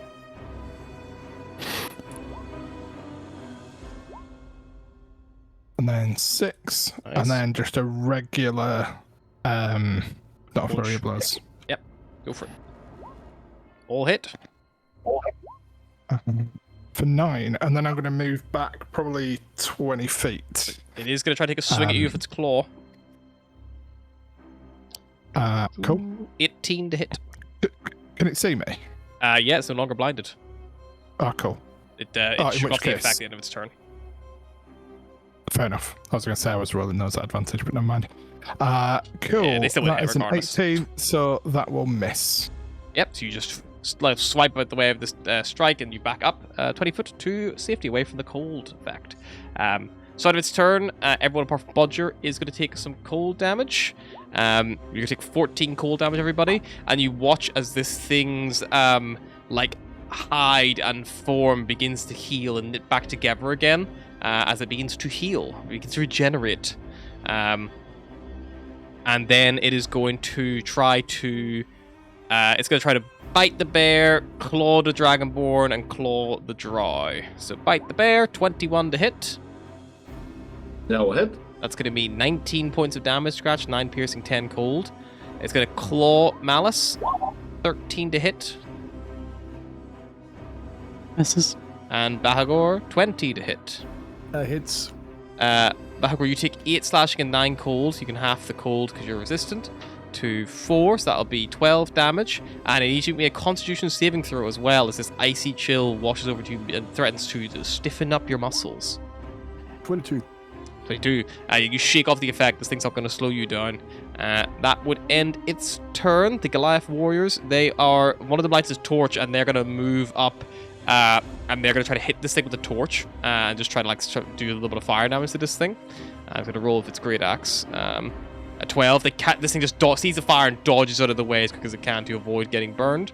They do have a multi-attack, so they're going to try to attack twice. Second time that this thing just keeps dodging out the way. The other ones in the back are just going to throw their javelins again. I can only throw one of these at a time. This is our last javelin they have each, and then they run out. One of them hits for 24 for 10. That takes off you see the wounds that just began to knit up immediately get knocked back off it again by the Goliaths. And Malice, it is your turn. Well, the mace didn't do shit, so she's going to try... Is there any way I can Burning Hands without fucking up Scratch?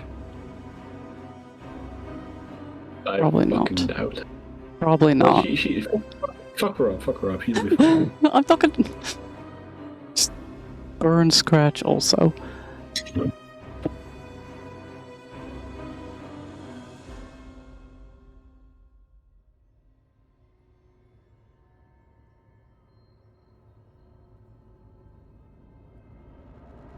No, don't go. Yeah, fuck it, she'll do Burning Hands. So each creature in a 15-foot cone makes a dexterity saving throw. Okay. Dex save for the troll. He's not very dexterous. A 0. He fails. You also fail. 7. Alright, yeah, but the fire damage still sticks. It burns. You see it recoils back from the fire as much as it can, but yeah, you still singe it.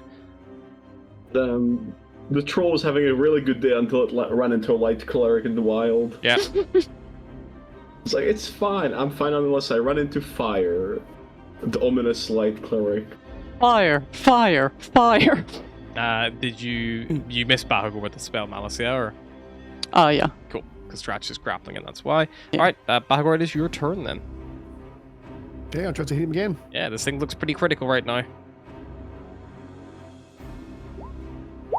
Yo! You bring the blade across and just glances off this thing's thick hide and just doesn't penetrate. That's it. Alright. Scratch. Yeah, she'll try and bite. Go for it. Things looking weak, Scratch. Looking pretty weak and meek. Why is it so... That's a 15, GG's. 15 will not hit. Thing has a just misses. of That'll be 15. her turn. Are you going to keep your grapple, or are you going to try to claw it? Yeah, she'll keep her grapple. Alright, Bodger, you're up. You've run away from this thing. You see it's looking pretty critically injured. They're trying to set fire to it with the Goliath and the torch. Malice is just burning hands to it. I'm gonna run between Scratch and Bahagor. I'm gonna slide on the snow underneath the troll's legs. Yep. Because I'm one size small. I can do Yep. that halfling bullshit. 2 sizes smaller. Yeah. Always smaller. And he's gonna try and stab it in the back with the spear. Nice, you whip Twice. around. Yeah, 2 clean hits. 24 and 24. 7 and 7 8. and 8. Typical that the second you switch to the one-handed damage, that one starts doing more. But yeah, this thing looks very hurt. And I will. Let's Flurry of Blows it. Let's not fuck about. Not here to fuck spiders. Let's go. Flurry of Blows, 2 unarmed strikes. First one, 21 to hit for 11. 11 and 21. That will be enough. I assume you're attacking lethally. Oh, yeah. This ice troll, you smack it in the back, right in its spine, and you hear like a chiropractor's dream of like all of the spinal like columns aligning, and then you hear them like shatter as they come out of place, and this thing just like stiffens up, and then just begins to like slowly fall forward towards Bahagor, who's directly in front of it. But Scratch, as the bear holding it up, stops it from collapsing on Bahagor, as it just goes dead in your hands and your paws, Scratch. Your hand paws. Scratch will Probably revealing Bodger behind. Like, right, guys. Yep. Oh, Look like you were struggling a bit there. What the fuck is that? Oh, that's an ice troll. It's not a fucking nice troll. It tried to kill us. Scratch will cast Oh, Cure I on thought it was herself. like a Well, that yeti was with very mange. Careful. No. You never knew Well, he yeah, was I listening. understand that.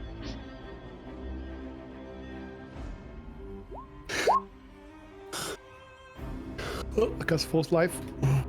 Alright. And my thing goes down as well, I suppose. Well, Form. the cave stinks, but it's shelter. Well, is there any use for, or would Scratch know if there is any use to, skin, or is there any components in a troll that would be good to harvest? Make me a survival check. Can I help with that? I am proficient. Yes. Oh, cool. She's still a bear. She can't cast guidance. 12. So, you know that the heart of a ice troll is like used in like some kind of like magical rituals. You think that if you were like to bury it, Scratch, like it has an effect. You can't remember what it does, but it's like there's definitely like an old like folk tale about burying a like an ice troll's heart. But like you're not really sure the exact reason or properties behind it. You also have heard people who maybe like have eaten it before, like eaten the heart and cleaned it, has given them like like magical properties and stuff. But again, you're not sure with a 12 exactly what those would be. Or Cool. Scratch will in that case try and take out the heart. okay, you get a dagger, and you go for this thing. Make your survival check to cut this thing open. A thick hide, so it's not like daintily like cutting up chicken or like anything like that. It's even more akin to Malice fucking hacking the elk apart. This thing's even tougher. The flesh is even, the skin's thicker, and Malice, could you give me a hand, please? As she casts guidance on herself. Absolutely. Thank you. We are going for the heart. I heard it can be eaten to give one some magical properties.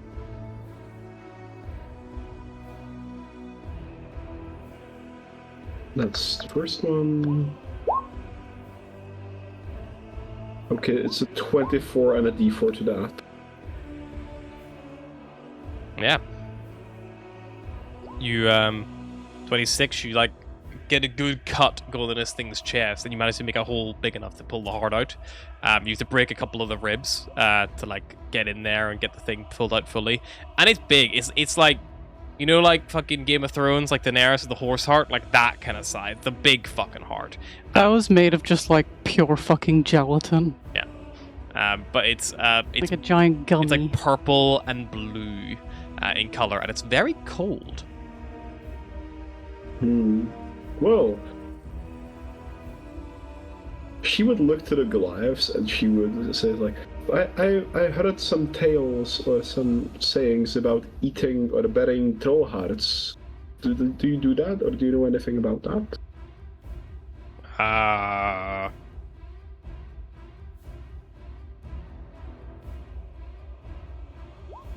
Nope. Sounds Oh well. sounds like, maybe if the food's good, sure, but I can't say we would ever eat a troll. Worst case scenario, at least I have the. They look at it, look at you, it's kind of feels a little bit cannibalistic, being giant kin. But hey, you do you. I'll take a bite. I will say that if there is a benefit to the troll heart, it is going to need to be fully consumed in by one person, much like a potion.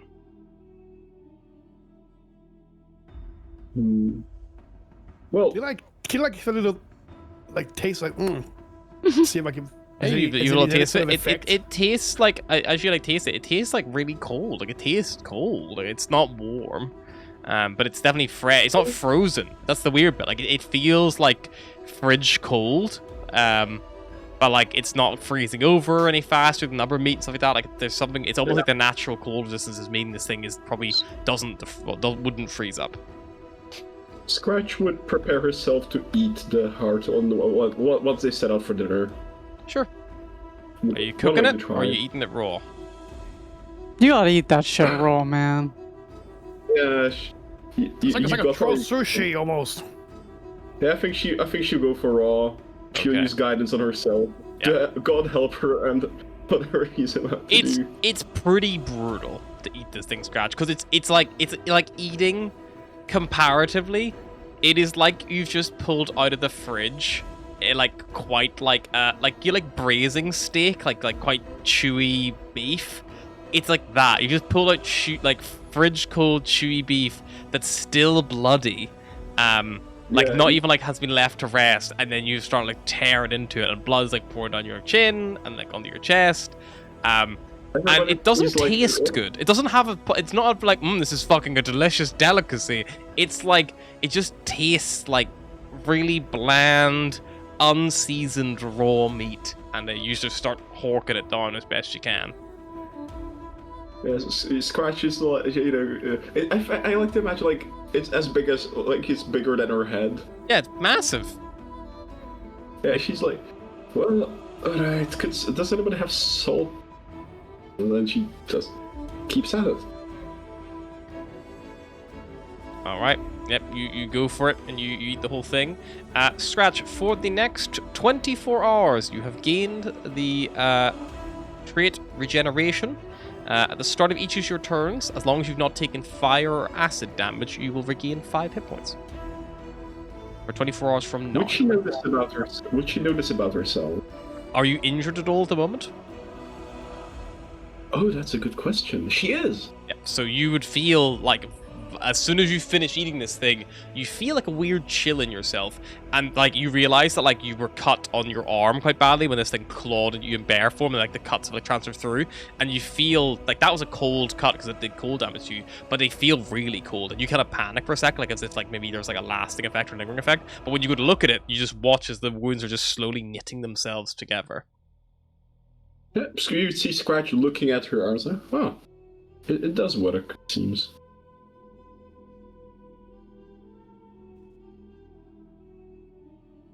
All right. But you guys bed down again for the evening. You get another rest sorted, and you rise early the next morning to some more light snow, a moon once again in the sky, giving you some more dim light. And Scratch, another fantastic day. There's a lightning storm coming this night, but light cloud and clear skies pretty much all day. So a fantastic time to travel. You travel 4 miles, and you actually begin to start ascending this sky tower, this big mountain. You start climbing up it before you reach a point where you start to get tired again, and you think you probably are going to need to take a rest soon, or risk exhausting yourself. I will say that if you're willing to push on for an additional 3 hours, you would reach it today. And then, because right now you are set to potentially be facing a lightning storm on the side of a mountain. And it's not like a single hour scratch, it's like 5 hours of lightning that rolls into like heavy snowfall, into like hail, probably. I think it would be best if we push forward, folks. Yeah, fuck it. That's what happens. Okay, so you're going to push forward 3 more hours. That is going to be 3 consecutive Constitution saving throws for all of you, to see how you fare. I'm just going to roll on the Goliath's behalf 1 roll for all of them. They're fine. And I'm going to see with your dogs. See me rolling. Well, I've rolled 2 crit fails so far. So they do increase every time you every time you go further. So it starts at a 10, then it goes 11, then it goes 12. So Malice, by the time you reach the top of this thing, you are on 3 points of exhaustion. Fun. Oh, wow, fuck. Yeah. I've got 2 points of exhaustion. Yeah. I got the nun. Want to do that? Nice. Scratch turns around and we're all Alright, just fucking dying. I'll do mine now. Scratch feels the Yeti heart beating in her. Your dogs also all gain 2 points of exhaustion.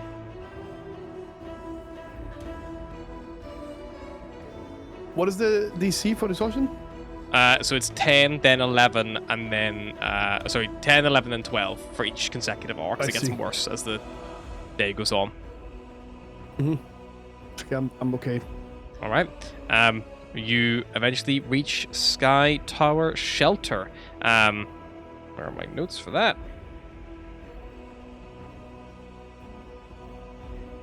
So, yeah, as you look out now across the place, by the time you get here, it is probably like mid-afternoon. It's around about 3 p.m. The skies are clear, but because there's very little light, it's hard to see around you. But the view is still breathtaking. What you can see, and kind of shadowed by the stars and stuff in the distance, things like that. You can kind of see here. You are so high up, you are 15,000 feet altitude. And you arrive on this northwestern face of this mountain. And there is a cave complex here, and you can see that the inside of the cave is lit by torches. There is you've kind of wound your way up this 10-foot wide stone causeway that hugs the mountainside and ascends all the way up to this cave mouth. And you saw, as you're kind of traveling up, maybe the Goliath pointed them out to you, a few griffins circling around the mountain's peak, kind of higher up again. And you kind of see that they are definitely making. You see they're definitely looking at you. As you kind of watch them, they shriek at you a little bit as you approach, setting until maybe about a few hundred feet away, but they don't really come any closer. And at the end of the entryway in this cavern, there's a 10-foot tall barricade made of wood and stone, set with a crude gate made of thick lumber and festooned with metal blades. You see gaps in the gates. You see an unusually tall figure in hide armor, standing about 10 foot behind it, clutching a great axe. And then behind that, there is a higher ledge with 5 equally towering figures standing atop of it. And you would recognize those individuals to be Goliaths. And this little bridge here is kind of just where the causeway comes to an end. Is kind of where you are kind of standing, and you see they call out, and you hear one of them from behind the gate calls towards your group, and says in probably in a language most of you don't speak, unless any of you speak Giant. They say some words in a language you don't understand. No. And then Barn, who was the one who kind of was leading with the troop, who was a few guys, replies. And there seems to be a little bit of a back and forth between them.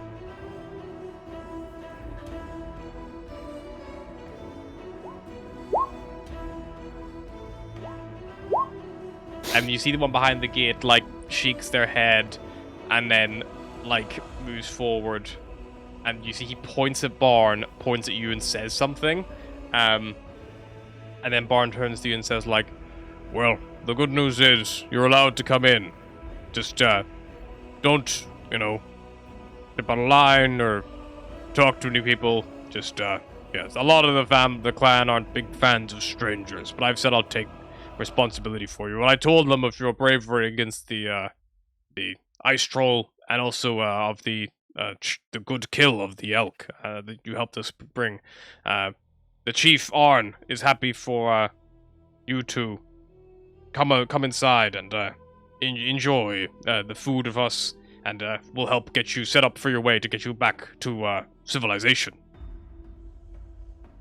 Wait, hold a minute. So there was a chance that we will have to go back? They wouldn't allow us in? They may not have allowed you in, but I would have gone and got you supplies, at the very least. Okay. Well, thank God. Thank God we didn't have to get to that. You hear two heavy wooden bars that are slid out from the gate, and they're fucking massive. And then the gate is allowed to be pulled open. And yeah, you kind of like can see now beyond the actual shelter itself.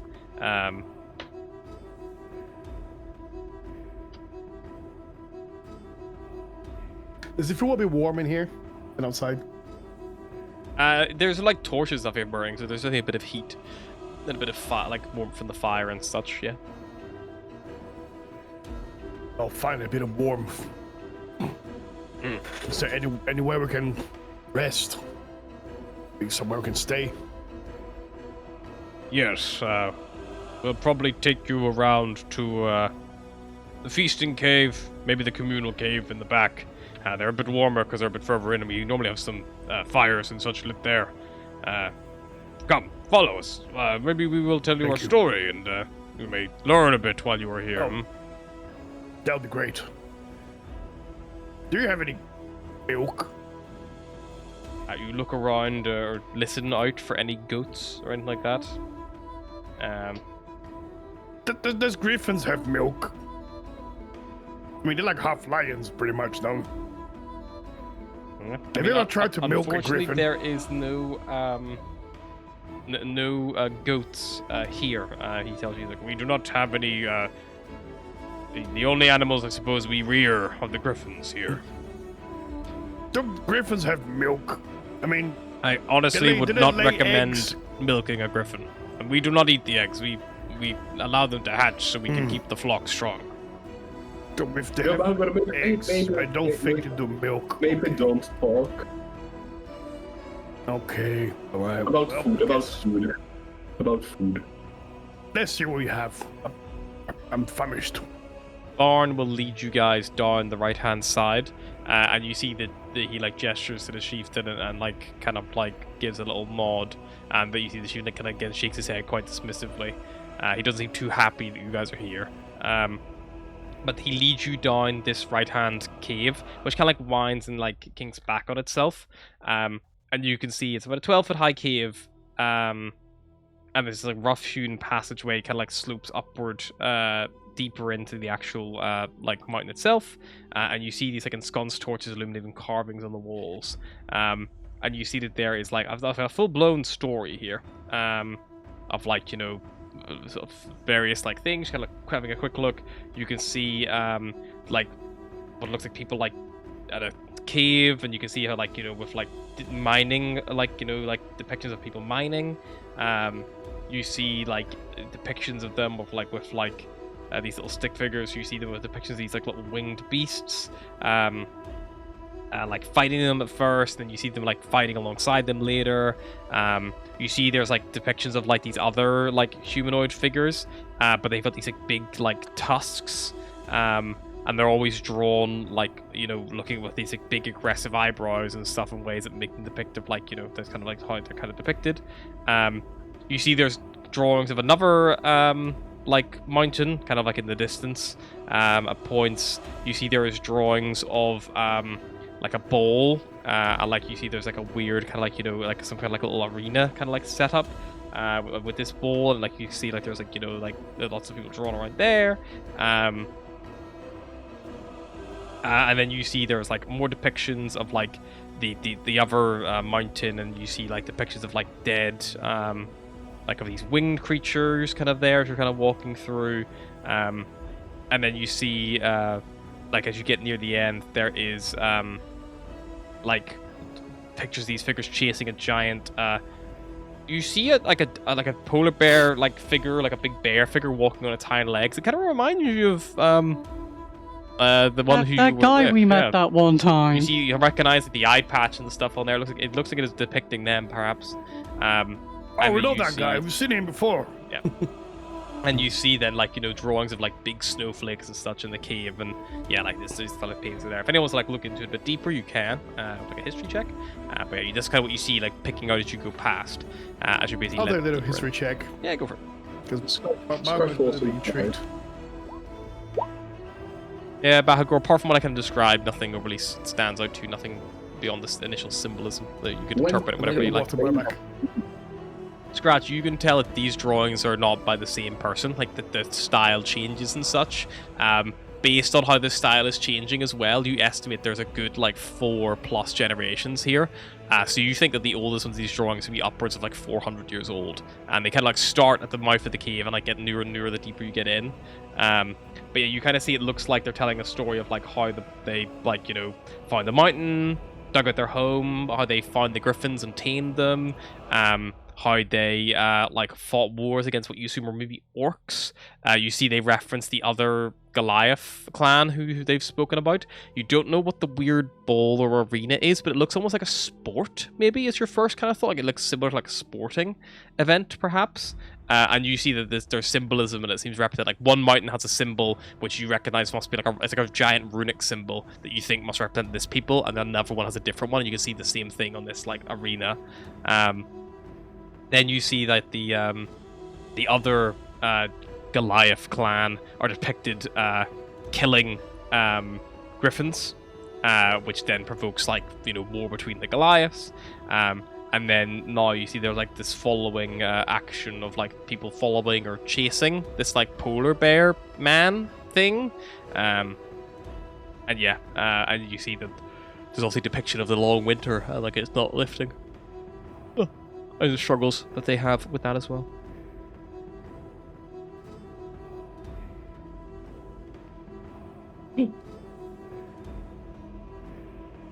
Yeah, they will lead you deeper in to the cave, and eventually you find yourself in it kind of widens out, and you see there's about 9 other Goliaths here, and they are all kind of like sat around. They are, and you kind of hear like jeering, and like like a bit of like laughing and that kind of stuff. And it's this long rectangular fire pit that heats this 15-foot high cave and fills the area with the scent of meat cooking on a grate over the pit. And you see 2 Goliaths near the southern wall with their arms extended out from their sides, holding a large rock in each hand. And their like muscles are like quivering from exertion. They're clenching their jaws. And the other 7 Goliaths are like standing around them, cheering and waving like cooked meat and stuff, like words of encouragement and stuff like that. As they see like Born come in, they kind of like look and like you kind of wave him over, and they see all of you and they kind of like stop. And the 2 Goliaths who are like holding the rocks that like tumble to the floor, and they all just like stare at you guys. And Born. Scratch would look at this game. She'd look to Barnes and she'd ask, like, "Could I play?" And she even did a gesture. I suppose. Sure. And he like says in giant, and then like then switches to common, and then you hear one of them reply in common, and their common is a bit more broken. It maybe feels like they don't leave the cave maybe as much as Barn does. But yeah, you kind of hear he's like, "This one here wishes to challenge you to rock arms. Do you accept?" And the other one says, "Oh, that depend. Winner of rock arm get what? What have you to wager, stranger?" Scratch would look into her bag, and she would Wager him Gizmo. This is our chance. She would wager him. Alright, she'd wager him a scrimshaw figure that she gained from the spirit. Nice, yeah. Oh, good. And if you win, not that you will earn looks at the other ones. Respect. So be it. Yeah. How about the griffin? Good luck asking that of the Sky Maiden. Respect we can do. Tried. And plus, a griffin is worth significantly more than small scrimshaw. I thought you were confident in your abilities, my friend. Then increase your wager. We wager 1 griffin. You can take griffin. But if you, my friend, lose, we get one of you. Make it the lizard and you've got yourself a deal. I think I'll be. I look around, I was like, to Melis, his arms plus the dogs, he didn't specify who. No. I think the screenshot will do, and the Yes! respect will. We will take the bet! Okay. Which one of you was being wagered? I look at Scratch, how confident are you gonna win?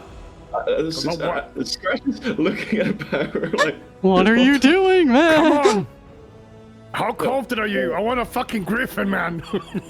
Alright, that's the one making it. Alright, I made the challenge. I wager this scrimshaw. If my friend here wants to make wager, he can go so after me. Fine. Then he can wager himself. And they will turn to you, Scratch. I believe you, Scratch. If you don't lose it, if you lose, I'm fucked. I'm not wagering your lizard ass. That would be right upon. We're not before you suggesting you wager his ass. We're suggesting you wager the full lizard. I don't want to be a sex slave. Nobody wants that, Slave is already Bahagor. as bad as it is. What check do I roll? DM putting me off the bench. I want the fucking griffin. Maybe there's other ways. But yeah, they bring you over Scratch to the wall where the others are. And there's 2 other Goliaths. They both pick up these this pair of heavy rocks. And one of them faces you, one of them faces the other one. The rules. Each hand must hold 1. Arms parallel to floor, like straight out, like that. It's like keep straight. Whoever holds for the longest, if you drop your arm, you lose. If you drop both arms, you lose. If you drop one arm, you lose. Oh, I think Scratch got this fucking strong. Look at her. Okay. So they both you kind of like put your hands out, you both at the same time, and you both get your rocks, and they're heavy, Scratch. Like even like holding the rocks is like you're like having to hold them like upwards like that, like to keep them there, like keeping that like, because otherwise they would just fall at your hand if you're holding them like a basketball. They would just fall. At the end of each minute, I need you to make me an athletics check to keep your arms raised, and you are contesting with a Goliath warrior to do so. So for the first one, the Goliath warrior was 20, so he has not even broken a sweat in the first minute as he's just holding it. I rolled a 2. Scratch, you start like sweating profusely. This is not harder than you thought it was going to be. You don't lower your arms, you just manage to keep them up. The DC for the first one is 5, and it rises by 5 every minute. And I will say, Scratch, if both your hands are occupied, you cannot cast guidance on yourself. Do better, Scratch. I look at Manus. I thought Scratch was strong, but I don't think it's. Yeah, I don't know. Roll again, Scratch. If it's any consolation, I think you'll make a great slave. I should have done that. Okay. The second minute, Scratch, that early like loss of yours, like you start to, like you kind of like overcome the pain and push through, and you see the Goliath saw you nearly fuck up immediately and got cocky and started like lifting their shoulders and stuff and like trying to like intimidate you of like how strong they are, but they tire themselves out, and like at the end of the second minute you notice they're really struggling, and like one of their arms like begins to dip and like it kind of goes down and they let it go and he throws the other on the ground like fine. You can have our respect, small one. Do you keep it going, Scratch? You want to see how long you can hold it for? Do you, Yeah, she'll keep going. Sure. Well, another minute goes by. Roll another athletics check. Oh, wow. Just in time. Fucking just in time.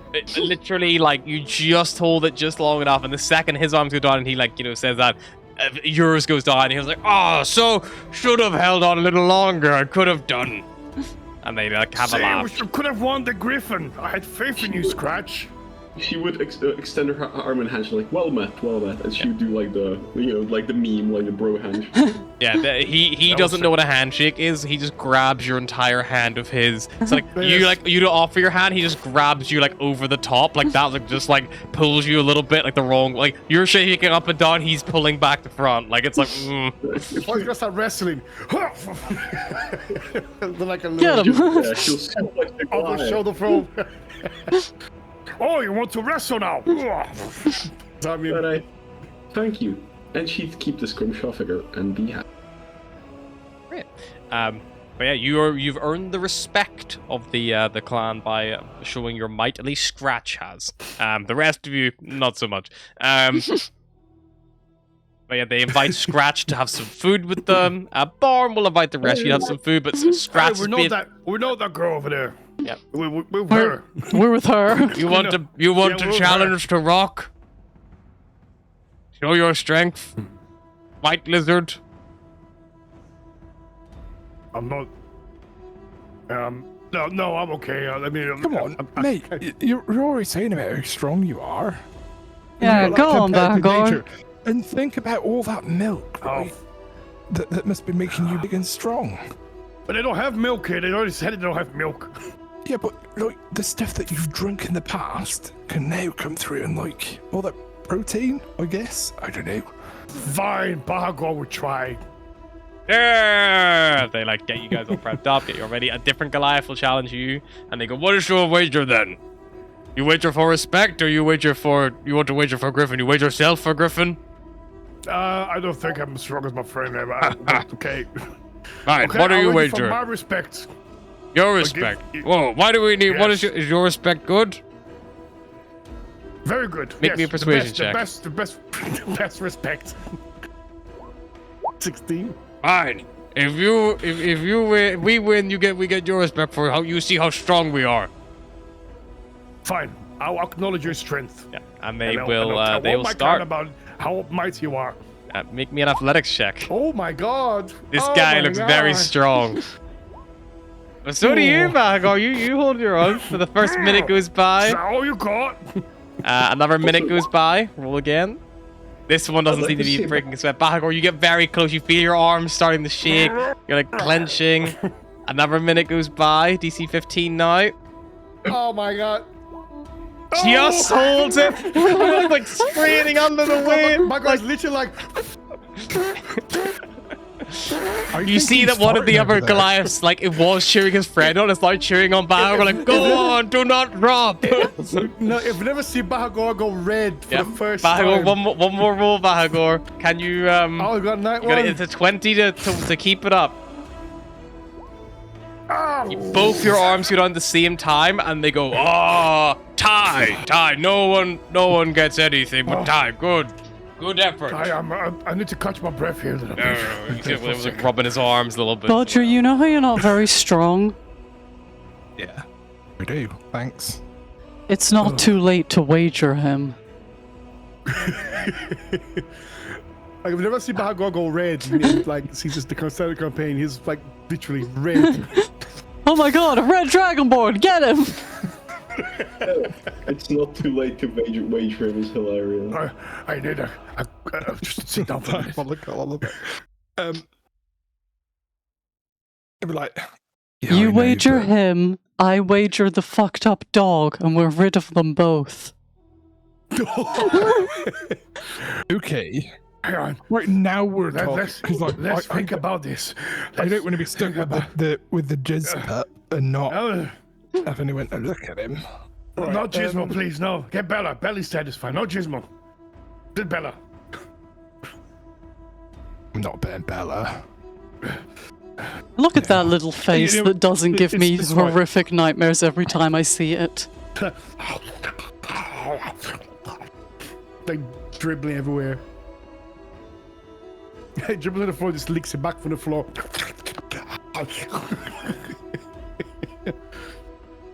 But yeah, unless anyone else wager anything or challenge them to rocks, they will they will eat, and they make a little bit of a meal, and they share some food with you. One of them, you kind of like at the end of the meal, you hear like you see that there's a few younger ones as well. Like there's like young Goliaths. They're like only who stand about 4 or 5 foot tall, so they're not like fucking little, but they're clearly like kids. Like they're not even like teenagers yet, as like you don't think, like based on how they at least behave. They act very childish, and they're kind of running around like playing stuff like that. And then you hear like one of them like call, and there's this older Goliath as well, and she like definitely gives like matriarch kind of vibes. Like she's like definitely wrinkled skin, and like very much like that clan mother kind of aspect. It feels like, and she calls them all through into another chamber deeper in. And you hear Barn goes like nods to you all, goes like the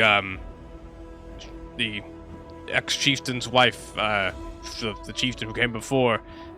She is going to be telling some stories to the young ones. She knows of common and probably could translate for you if you were interested. While you get your strength back. Some of you got quite tired on the climb. You may need to rest here for a few days, so would not hurt for you to learn of us and protect yourself, and maybe you'll learn a thing or two. Sure, that would be great. He goes in, he's kind of like speaks on your behalf, a giant again, and then she goes like, yes, welcome, please, come in. And she like pulls you in, and this area she like pulls you into, this is like a little communal cave. There's blankets and bedrolls here, all made from hides, just line a rough circle around a smoldering fire, which you see she's like putting some more wood on and being stoked back to life. In an alcove to the north, you see the 3 young Goliaths in there, and they are just fucking pelting each other with coins and gemstones. Like there's a little fucking mini horde here right in the back, and they're just like rolling around in it, fucking like pelting at each other, like have no like it's just like a very bizarre sight to see. It's almost like Scrooge McDuck, like the 3 fucking like Huey, Louie, and Dewey into the fucking swimming pool and are fighting in the gold. It's very like a weird sight, and there's a lot of fucking money there. Like it looks quite like there's a lot of wealth here. But you see that she kind of like sits herself down on one of the bedrolls and then like calls them over, and they like put down their bits and pieces. You see one of them puts down a like a fucking like this golden bird cage with this like filigree of electrum, just like sets it down quite delicately.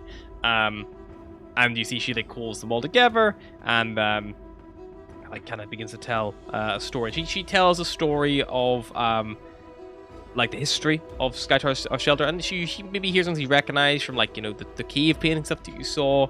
But one of the kids asks in Giant, and then she then translates kind of for you, because obviously the kids don't speak common. So she's kind of like every time she says a phrase, she then speaks it in the other language, and it takes longer for her to tell the story, and it gets a bit disjointed. But yeah, everyone still kind of gets the gist of it. But one of the children seems to ask why they don't see any of the other clan anymore, like why they fell out, and they wanted the reason for the falling out. And she begins to tell a story, and she tells a story about how many summers ago children of Sky Tower challenged children of Wormdoom to a game of Goat Ball. One of the children of Wormdoom was angered at being knocked off her perch, threw the ball at one of the griffins, and struck her in the head, wounding her in return. We called the game off, and days later, hunters from Wormdome climbed our mountain and slew that griffin in its nest, and we have been at war ever since that they would show disrespect to our sacred creatures.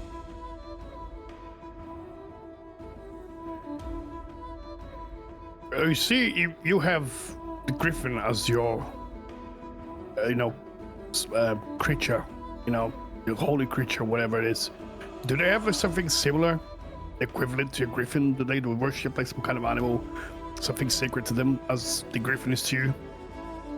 Not in the same way, no.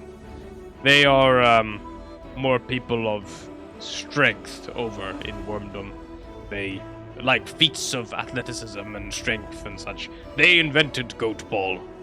It is a game we have not played since that tragic day. How do you play Goat Ball?